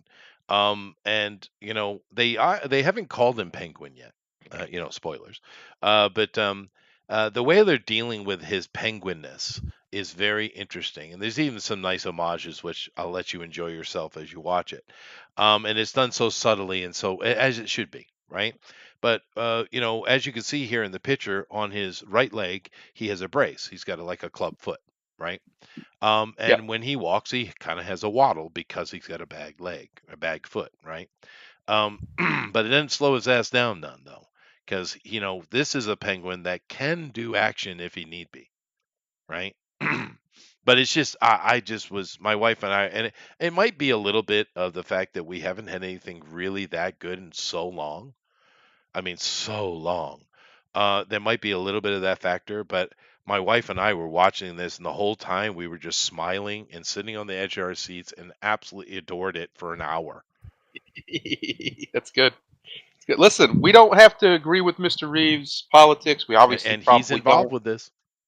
Yep, we don't have to agree with any of that stuff. But when it comes to this particular universe, so far, he's killed it. He's absolutely He's killed put it. it aside. The Batman is the best representation of Gotham City in movies I've ever seen. I still say it's the best Oh, Batman dude. movie ever made. And And this sounds like it's taken it to another level. dude, they carry over from the movie directly, Hmm. right? The city is still flooded and dealing with the problems of that. It still has that muddy, disgusting, dirty, nasty look of New York because Gotham is New York, Excellent. right? Right. No, the city, it's everything about this is killer, dude. It's really, really good. Good. And I have to say nothing but thank you, Mr. Reeves, because we know he's a wokeite. He's a progressive. We know Yes. this, but he 100%. has the ability to put it aside and do his job. Thank you. Thank you. It's like Well, J.K. well, Rowling. She could put it aside and do her job. You know she's a I have a crazy feminist. question. Is this all out yet, or are they doing like a weekly situation? A How's this weekly working? thing. A weekly thing. Yeah, I only saw Okay. one episode. So let's hang off No, because no. it still could turn on you. It could. It could. It could. No, it could. But I think he got his wokeness out in this way. The Catwoman is black, which no one Right. cares, right? Right. The new mayor is a black woman. She might well be lesbian by the end of it. Oh no. But Her I'm and just Catwoman are saying. going to be scissoring by the Well, end. no, Yep. he's put in these little bit of changes and elements, right?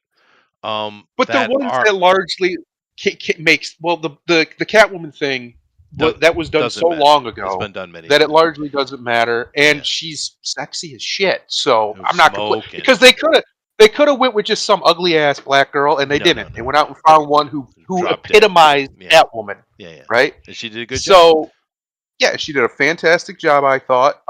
She she was so hot that the leading man banged her on the Batmobile, as you do. As you do. Yeah, and so he went out and found the right Catwoman. If he wanted to, if you're gonna do it, right? One of the Right. reasons why the Gordon thing doesn't bother me as much as it does other people, like That's it does another one. Grimlock, really hates the race swaps.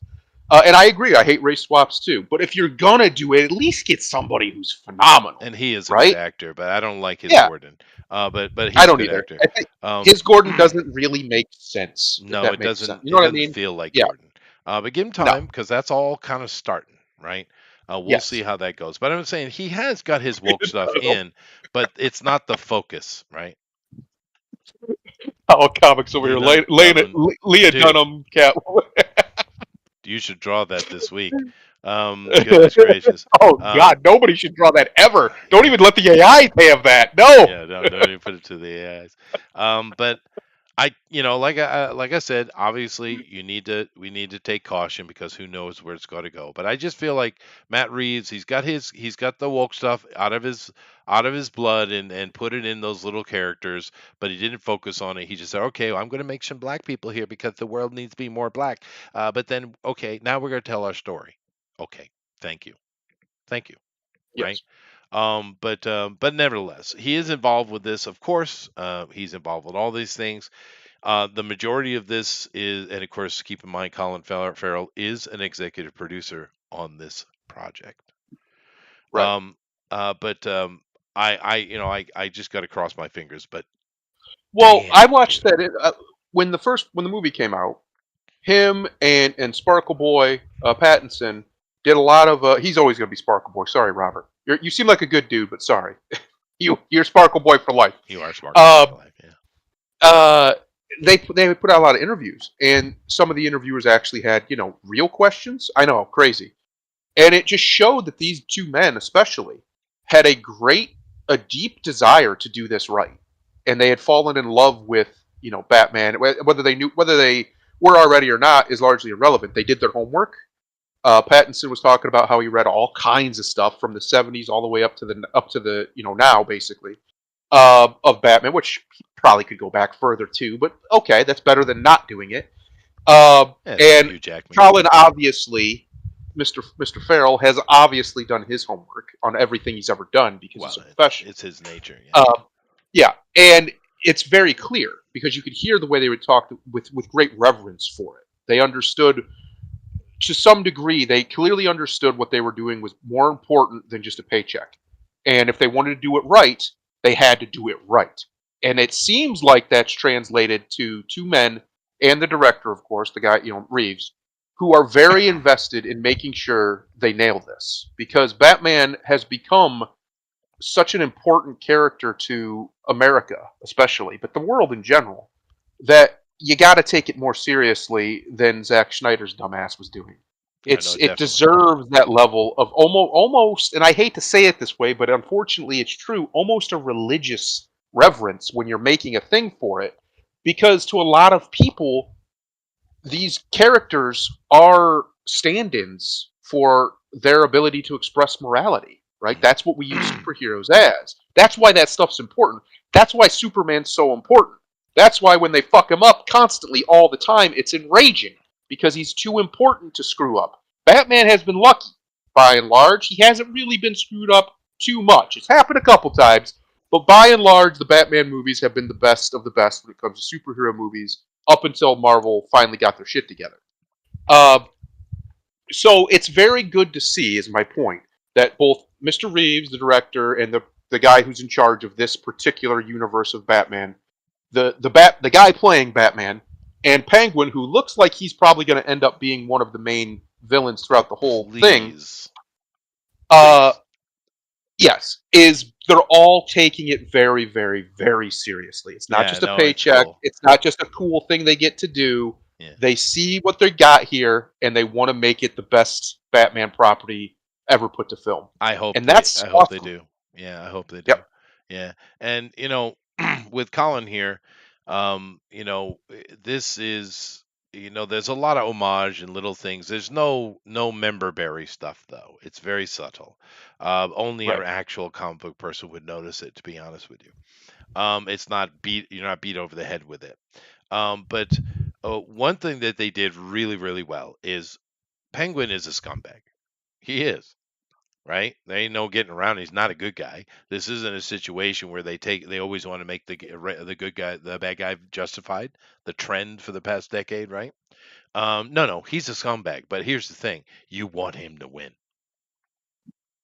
Right. Yeah, baby. You want him to win. You want him to You're be a scumbag. successful. Yeah, Damn it. He might be a scumbag, but he's my he's scumbag. ours. Yeah. And it's That's right. going to get dark and worse, and bad things are going to happen to him. I guarantee it. However, you want him Which to is what happened with like Tony Soprano, right? well, this is very much he's like The Sopranos, dude. yeah, If you he's like a that, bad you love guy, it.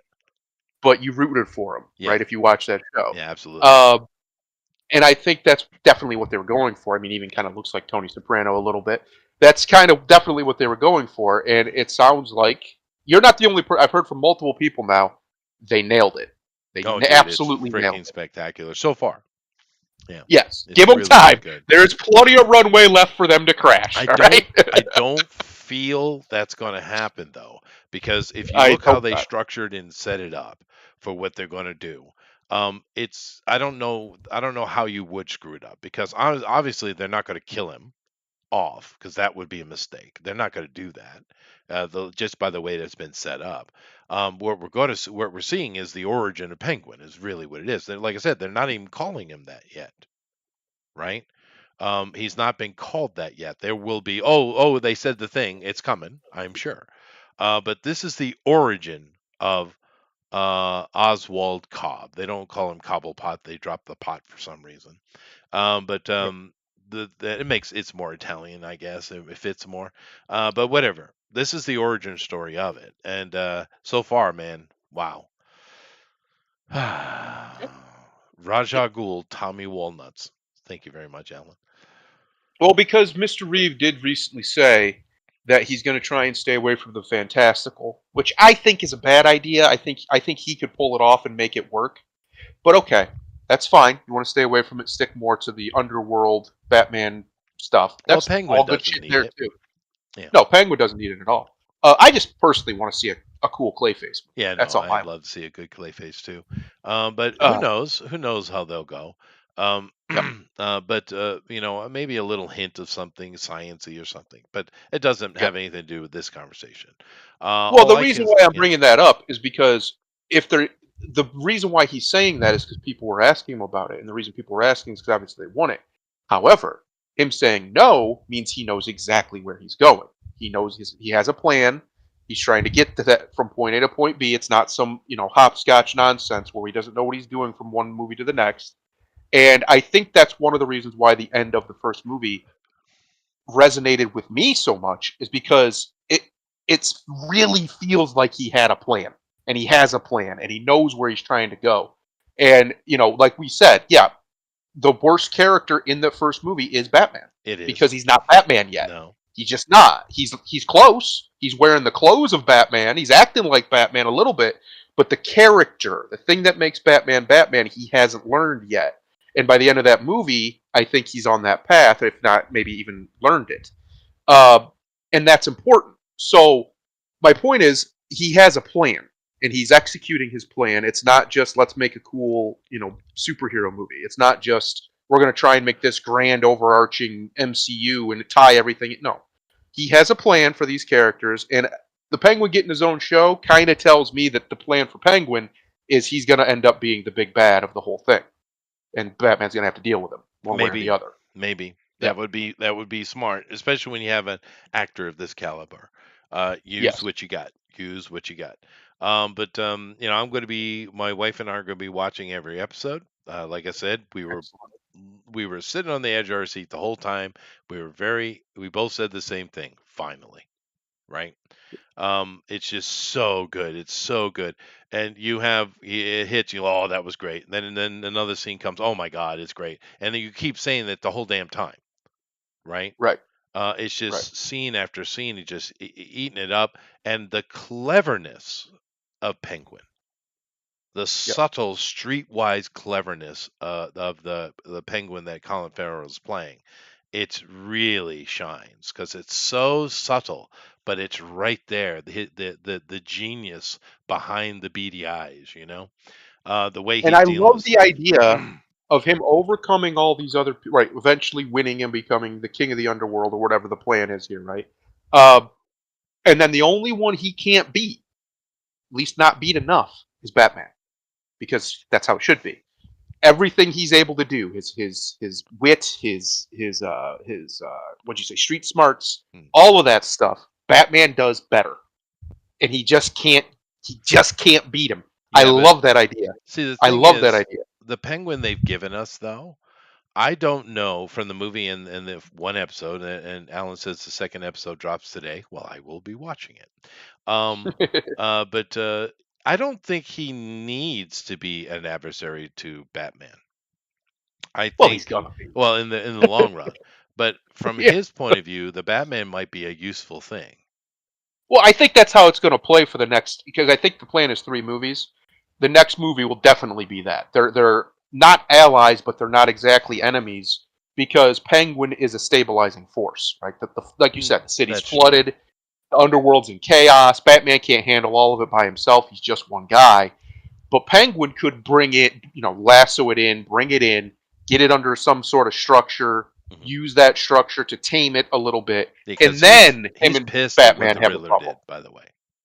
Yes, which he should be. He likes Yeah, Gotham. he loves Gotham. One thing that's universal about Penguin, he actually does like the city. He likes Gotham City. That's true. He doesn't necessarily want to see it destroyed. Right? Again, he's not Joker. He's not insane. He's just evil. He's just completely evil.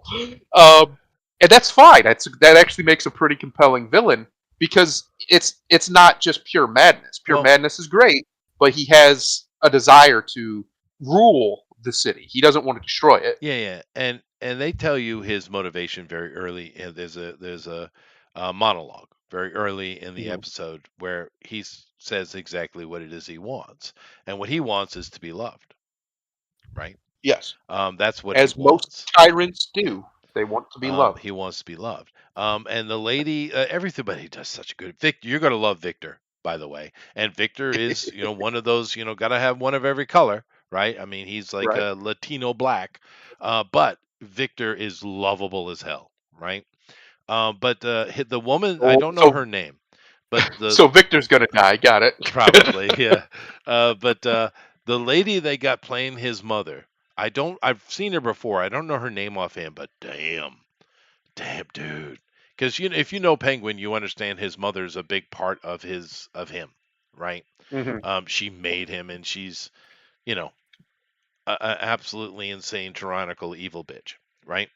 But that's I her think a baby good way to boy. describe That's her Penguin, baby boy, right? a good way to describe Penguin is he's a sociopath that wants one thing that the way he tries to get it will never actually get him, and that drives him a little bit crazy. And that's he wants to be loved. He wants to, like you said, his mom treats him horribly, Well, so this that one's a little bit becomes something.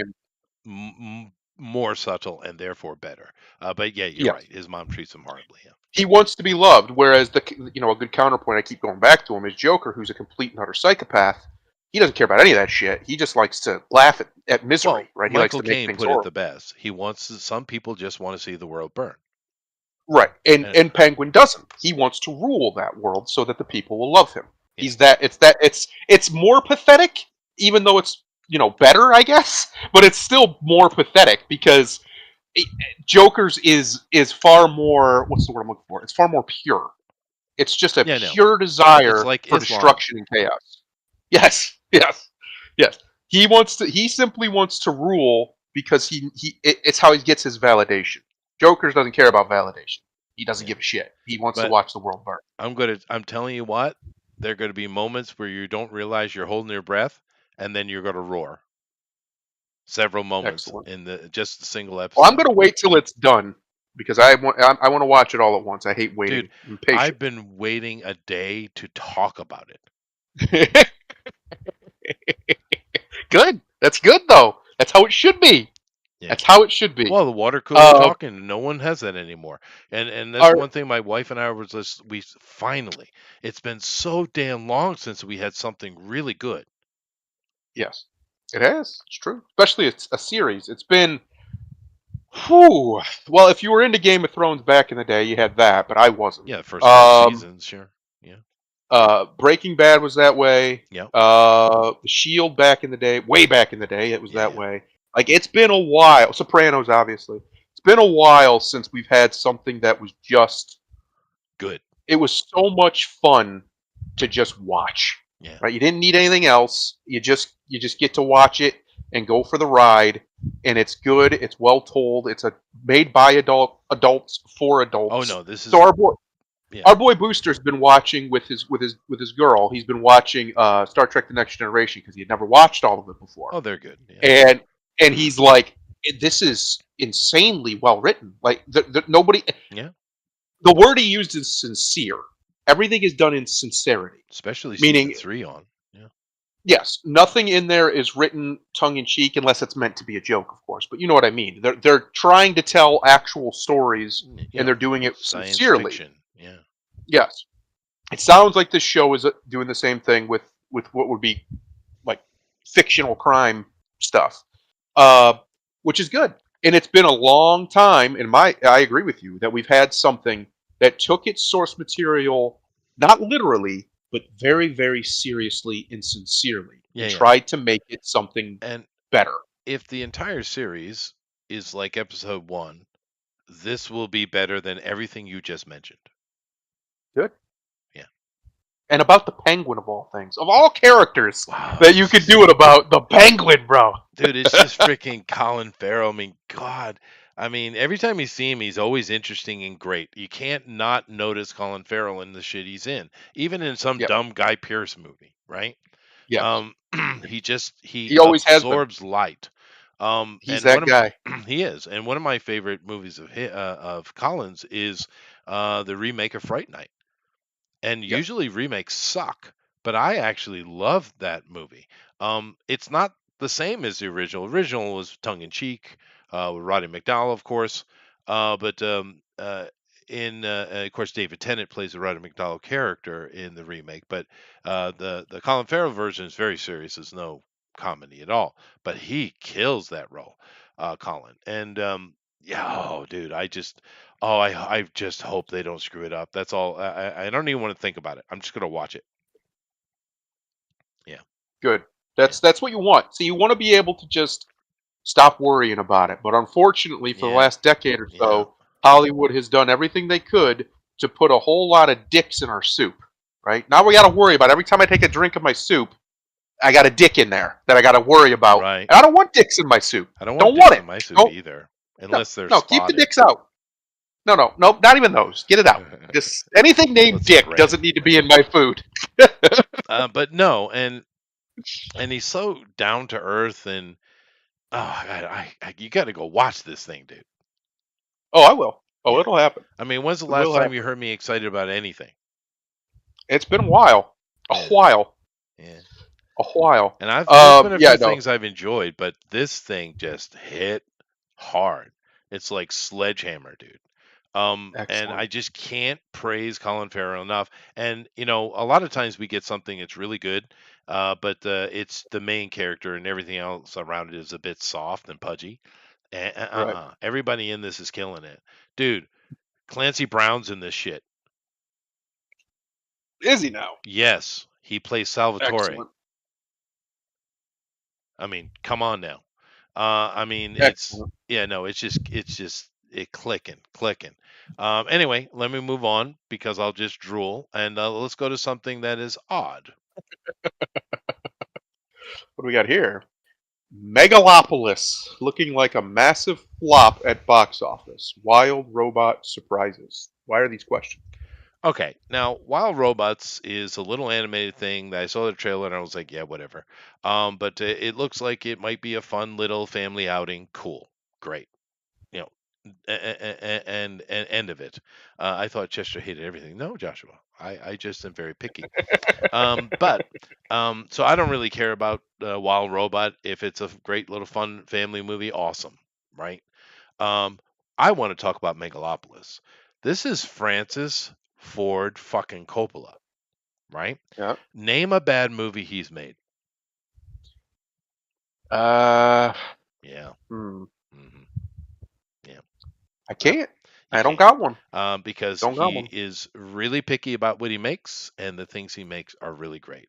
This movie, I've watched several reviews on it. I've had the opportunity to watch it, but I've chosen not to. This is a commentary on the modern world and can we not make a better world? And it's not done from a woke point of view. It's just a general question, and that's not a bad thing. Okay, so let's get that out of the way. It's not a woke film per se. However, it's an insane, crazy mess, and everyone is just like, uh, what? Why? Godfather 3 isn't that bad, Alan. But it's not not the first Godfather for sure. It's not. But then again, anyway. But this Basically, movie, nothing is. Yeah. yeah. But this movie is insane, crazy. No one can make any sense out of it. What the hell it is exactly he's trying to say. And it's just Looney Tunes. And it's kind of has Francis got Alzheimer's or something? Because Well, he is he old. he is He's old. up there. And they were doing an interview and talking about it with him and Spike Lee and Robert De Niro, and you could see how visibly upset he was with Robert De Niro because all he could talk about was Trump, of course. But he Of was course. obviously like, oh God, this guy. But I just don't understand how Francis Ford Coppola makes a bad movie, but yet he did. And this Well, he freaking also looks driver like guy can't get a break, man. he can't. It's a shame. It's the nose. I blame the nose. He also, unfortunately, tried to go outside of what is known as his wheelhouse, and I think that might be what got him, right? Because he's unfortunately for him, he is an old man now, and when older men try to do that, especially in Hollywood, it usually goes this way. They Maybe. just Well, look what happened to they Ridley just can't. Scott, right?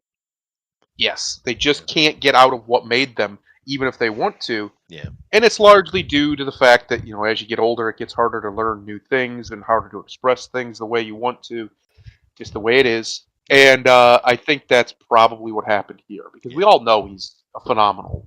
Well, he's He's amazing. maybe the best. Um, He might be the best living director, if we're being honest. it Uh, very well may be. And I yeah, think one of the things that might have got it is confusing. I probably should watch it because maybe I'll understand it better than these reviewers, possibly. But what he's done is each character in this movie is representative of an ideology. right?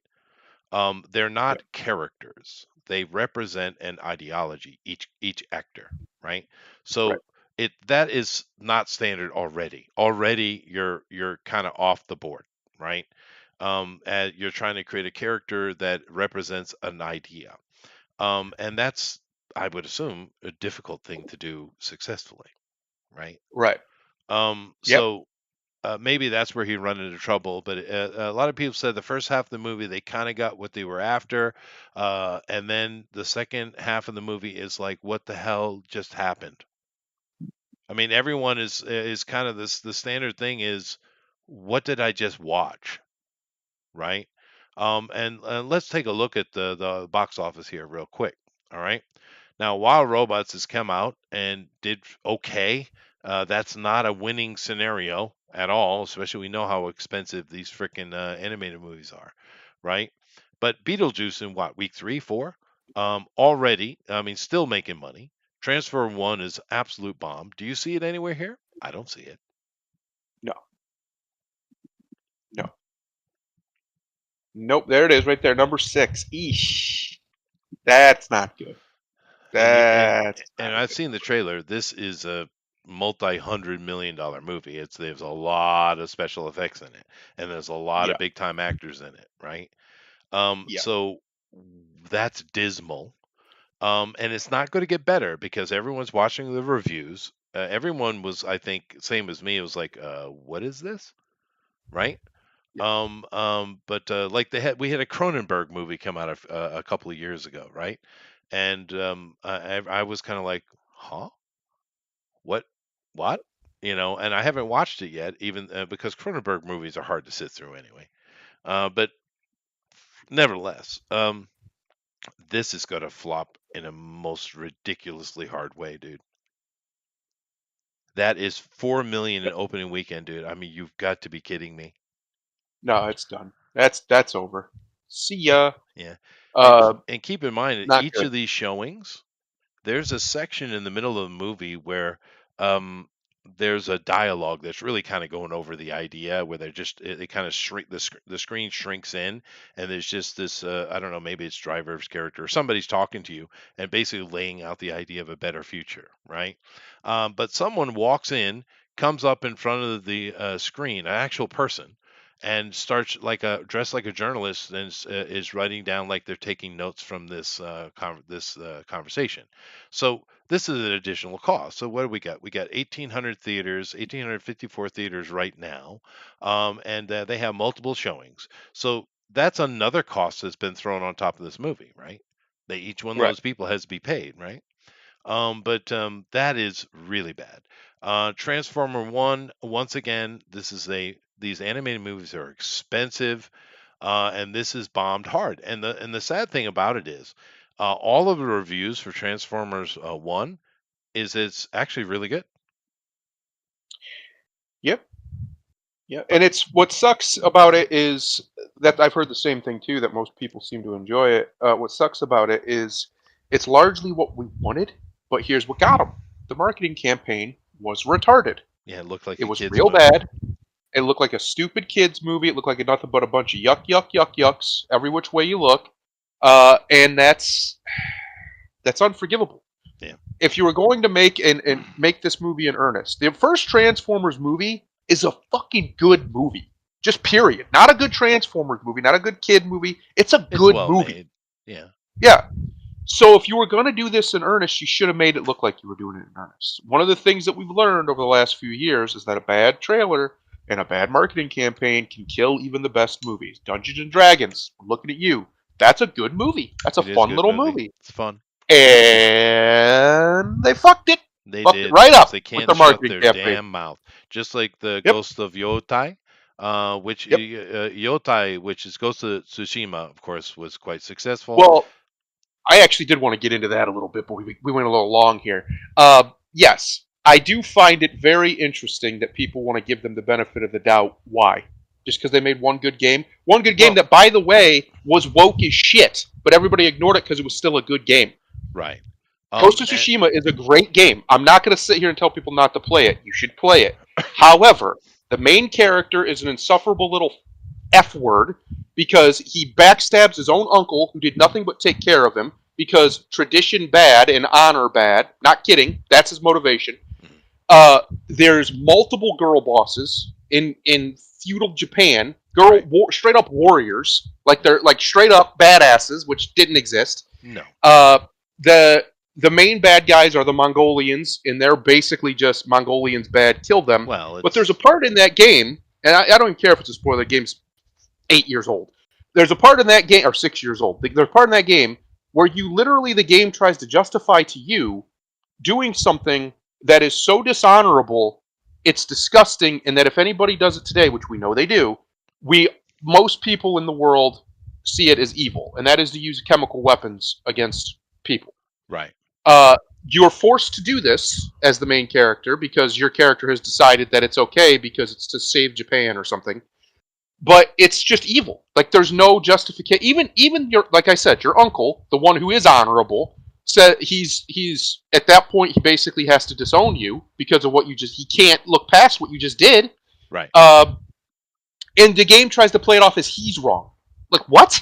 No. What? No, he's not wrong. Jin, that's the main character's name. You're wrong. What you just did was fucking evil.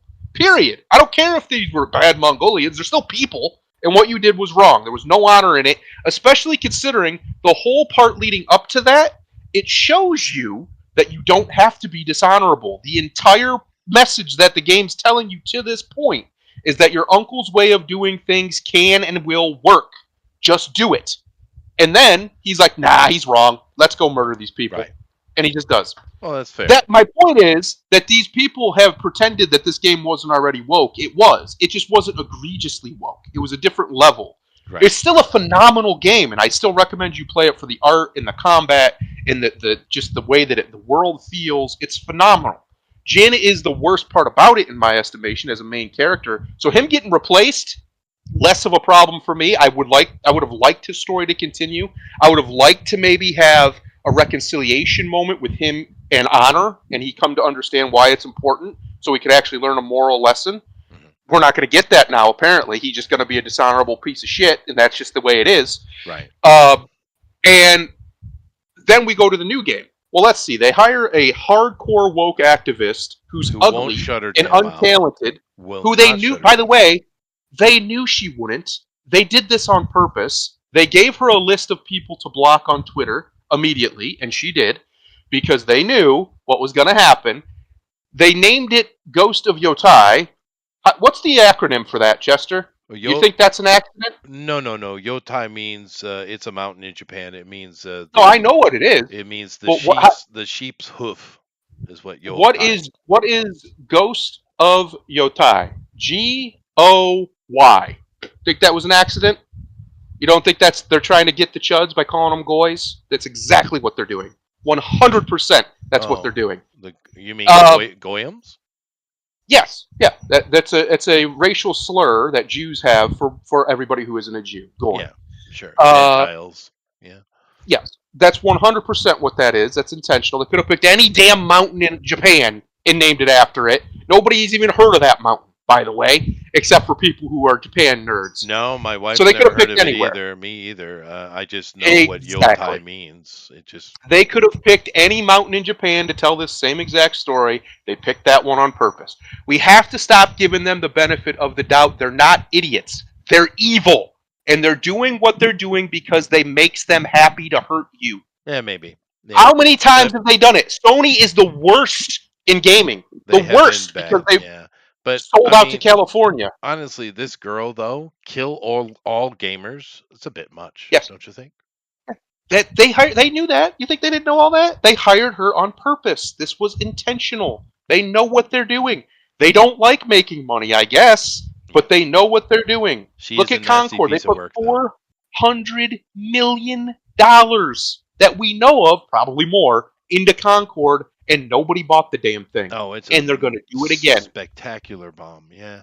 I showed a list of all their main franchises, Sony's made franchises. You know, people keep saying, man, there's no games on the PS5. Man, where's all the games? Where's all the exclusives? Where's all the games? Why don't we have any? Well, I'll tell you why. It's actually really simple. Let me see if I can find it. It's very, very simple. It's because they're big franchises. They tried to wokeify every single one of them and it failed. So they don't have those franchises anymore. Nobody bought them. From Ratchet and Clank, they tried to introduce a female. From The Last of Us, they murdered old Joel for the freak people that they brought in. They're doing it now with Ghost of Tsushima. They did it with Uncharted. The last Uncharted game was Chloe and some random black Yeah, girl, it's not Drake. it's not. Yeah, it's woke. Yeah, it's true. No, This no, isn't it's an fair. accident, is my point. People keep wanting to say you just being sensitive. No, we're not being sensitive. We have pattern recognition. Sony has decided they just increased their DEI department. Sony did. They Sure. just doubled it. In fact, Sony knows exactly what they're doing, and they're doing it on purpose. Yep. That's it. There's no Well, more benefit of the doubt with these people. They are the enemy of all that is good. well, and Accept it. the Chinese, the CCP is spending trillions. That's with a T. Of Yeah, dollars toward DEI. Of course, that's illegal in China. You can't do DEI over there, but they're that's right. spending Yeah. trillions to make it happen. So keep that in mind.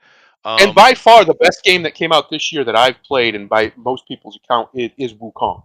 It's phenomenal. It's so good. I recommend everybody play it. It is tough. It's a challenging game, but it's so good, and it's one of those games that I know if I really had the time and the desire, I could get lost in that game for hundreds and Right. hundreds of hours. Yeah. And And even though that is from the CCP, that's Tencent, yes, directly owned and yeah, controlled by the Chinese government. game There's game no science. there's no politics in it. No, it's just a Wukong game. It's set in a fictional version of Wukong's world, if you will, and it's just a Wukong game trying to tell a story about that world and the character of Wukong. Yeah, Space And it's Marines too, Alan. Yeah. does does a very very very good job of it. Everybody who isn't a activist retard loves it because it's very simple. The story is very simple. It's not going crazy, right? We're not throwing curveballs, and it plays beautifully, and Yeah, it's just the right amount of challenge, which is good. and of course the Uh, woke people really hate it, and I don't understand why they hate it. They haven't given a reason. um, because it's not woke. That's it. They're that tribal. It's just not woke, so therefore they must hate it. And because the game director was taken out of context by people intentionally by mistranslating what he said as if he was making some grand misogynistic statement when he wasn't. What you just said, DEI stuff, feminism, all that stuff's illegal in China. That's Yeah, not it is Chester's not illegal. talking out of church. They banned it They outright, banned it. Yeah. completely. Yeah. And so when he says things like he doesn't want feminists or something to that effect in his game, it's because he can't, guys. It's against the law in China. Oh, he'd be arrested. Yeah. Yeah, they would lock his ass up real quick and in a hurry. So it's not You're it's not not even even necessarily a personal you're not even belief. allowed to mention the word gay or gayness or homosexuality or anything like That's that. right. You're not even They have allowed to hint at it. Matter of fact, if they've one of your gone characters staunch. is wearing too colorful a thing, you'll get a meeting. Yep. Yeah, I can they're very imagine because serious. even the characters in Wukong, even the character you play, which isn't Wukong technically, but that's another story, is his armor, his gear, and stuff. It's still very cool, but it's very subdued in the color palette, right? Yeah, no, Uh, yeah, yeah, yeah. Because since the Koreans, particularly the ones that started it with the K-pop, they're wearing makeup, they're very effeminate, they're all a bunch of little gay boys, right? Or at least presented as right. that. And of course, Japan has a little bit of that too, and they've been copying a little bit. But as far as China is concerned, this is enemy propaganda, and Yes, you're not and they're allowed not to wrong. be gay in China, Right. right? They aren't wrong about the enemy propaganda thing. I agree with them on that front. Which is funny. The communists are against the cultural Marxism. Isn't that Yeah, isn't funny? that weird? That's Yeah, isn't interesting. that weird? Uh, Yeah, but let me finish these three things here with this a few things here. Now the Ghosts of Yotai, it's insane that they let that girl speak, but you're probably right about that. But let's look at some other things. Keep in mind these are domestic numbers. Deadpool and Wolverine, boy howdy, that is did good. 631 million domestic, That's pretty right? good. It's It's pretty good. insane. Beetlejuice is doing well. I don't think they've made their money back yet, but they might. This is going to fail. Don't know what that is. Speak No Evil. It's a little horror movie. It's actually doing pretty good. This is a insane bomb, dude. Insane. Francis That's a Ford shame Coppola. too. Coppola. Are you kidding me? Um, That's a shame.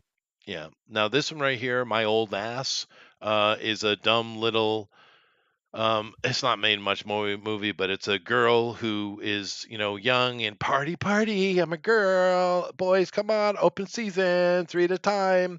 And God. somehow she runs into a 39-year-old version of herself.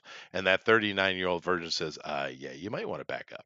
So it's interesting because the message in this is actually a good one, Well, like we oddly were enough. saying, I don't want to call it conservatism because that doesn't really mean anything, but we'll call it that just for the sake of brevity. Is ascendant right now, and you're starting to see it seep into culture more and more and more and more, where you're starting to see these messages that you wouldn't have seen a few years ago.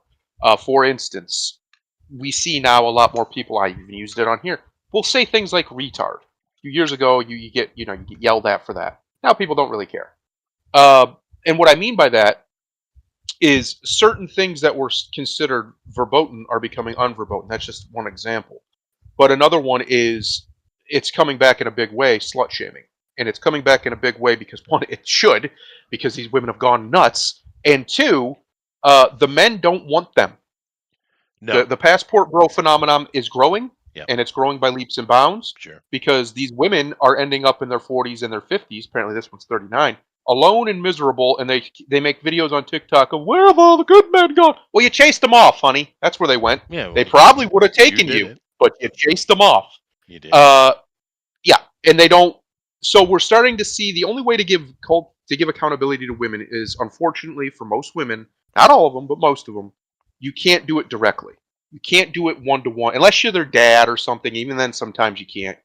You have to set up a situation around them where socially what they're doing is bad, Yeah, right? You have to give them which we used to social have. shame. Yes.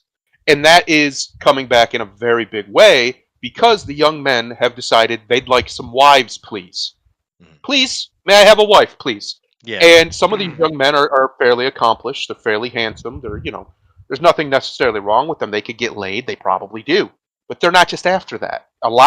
Believe it or not, men are far more romantic than women. I know it sounds crazy, Oh, but we it's we are. true. That's true. Most young men do want the wife and the kids in the house and the whole deal that that it's supposedly the things that women are supposed to want if you listen to romance people. No, young men want that too, and they want it just as badly, if not more. The problem is that requires two people that have to both want the same thing and not going to run away when things get a little tough. Run off to the next bouncing, swinging dick that'll take them just because things got a little hard over here. And Western women, too many of them, not all of them, but too many of them don't have that in them anymore. Yeah. Eastern women do, very much so. They'll fight for it. Uh, and I think that's why you're starting to see stuff like this in certain movies in certain places. You'll see a message that's far more conservative than it would have been a few years ago, Yeah. and that's a good thing Well, because that means the culture's shifting. to juxtapose My Old Ass, which is I haven't seen it, but seemingly a better message. It's not on this list, but it's a pretty bad movie. Is Coming Soon, and Coming Soon is about three girls who have never had a proper orgasm, and they're seeking to find one. Good lord! Yeah. First of all, what? Yeah. Yeah. How is that even possible in I 2024? I don't know. Yeah. Because it's You really can not buy that hard. dildos on Amazon, is Yeah, what but I'm saying. They're there. it's not even that. It's not even that. If you're a dude that isn't very good with the equipment you've been given, there are other ways. That's true. You do have You digits. have the abilities. You Yeah, have the faculties, my you do. friend. You do. It's not that It's complicated. kind of nonsense. This whole thing with women and not having an orgasm, this is the biggest bullshit I've ever seen because I've never in my life with any of the women I've been with that's ever been a problem ever. And I'm not, and they understand that I'm saying that in the fact that I'm not special. It's Yes. nonsense. It's just more of the fantasy of the female. And the last one I'll mention here, because I do need to get going, is The Substance. Now, The Substance is Demi Moore, oddly enough, and it's not making money, but it's a horror movie. But it's a body horror movie. And if you like body horrors, I watched this movie. It's actually a pretty good body horror movie. And it's Demi Moore, interestingly enough. kind of laughing at the stupidity of Demi Moore and Hollywood in and of itself. This constant desire for seeking longevity and all these surgeries and plastic surgeries they do, and all of the absolute nonsense of desperation to stay in the limelight is what the movie's about. And it's interesting because we know how much Demi's cut on herself, right? Yep. And it's a movie mocking that. And it's a straight up body horror movie, by the way, straight up, right? And in that regard, it's actually not a bad movie. But it's not going to make money. No. Yeah, Now horror movies usually don't, unfortunately for them, yeah. but they keep making them. Keep making them. And they Um, tend to be cheaper. did you, Chester? Did you see that our boy Captain Marvel? He's Captain Marvel forever now. Endorsed Donald John Trump. Zachary Levy, how do you say his last name? Yep. Endorsed Trump because, well, really, he endorsed Robert Kennedy Jr. But because Robert Kennedy Jr. endorsed Trump, he had to, swing it over to an endorsement for Trump as well. Hmm. Again, shifting. A lot of They people are don't jumping realize what ship, they've dude. done. A lot of people They are. don't realize what they've done. And I think it's. I think that my analogy to Frankenstein is perfect. They don't realize what they've done. And unfortunately, because they've suppressed this corrective force for so long, I do think it's going to get real, real bad before it gets better. Uh, because the longer you resist the change that is needed, the worse it will be when it finally comes. It's always how it happens. And that's where it happened in Rome, for instance. Julius Caesar only happened because they rejected the Gracchis. If they had just listened to them, that probably would have never happened. But Mhm. because they didn't, the army sided with Caesar, well, at least his army did, over Rome, over the Senate. And that's why he was able to make himself dictator the way he did, right? Or establish himself for life, whatever you want to call it. But my point is, I think that's what's happening now. The normal people, the common person, and obviously Zachary isn't one of those necessarily. He's I'm sure he's pretty okay financially. Uh, but those normal people we've seen people kept saying for years and years and years. In order to have a counter revolution, a real one, you need an elite. You need an echelon that's kind of above the common person to facilitate it. The founders were that, right? Most of them were very wealthy people, or a lot of them were, uh, especially after the war. But before the war, for sure, even some of them were. Okay, well, we've got that now. Now, it might not be all the people you necessarily would want, but they're there and they're willing to literally put their life on the line, like Trump, quite literally. Elon is another example, obviously. Robert Kennedy is an example. Like you said, all the people you mentioned, these are examples of people who are willing to be that figurehead new elite, right? That we would need in positions of power with the credentials to actually facilitate change. The problem is the old elite isn't going to go quietly. And No, if Trump does pull this off, it's going to be real rocky if he tries to gut that federal bureaucracy. They're going to he's do gonna everything they have to can to though. fight him, He's but gonna he's have got to. to do it. And I think Um, he knows that. I think yeah, he knows he's absolutely got to do it yeah, this time. He can't play nice with these people. no.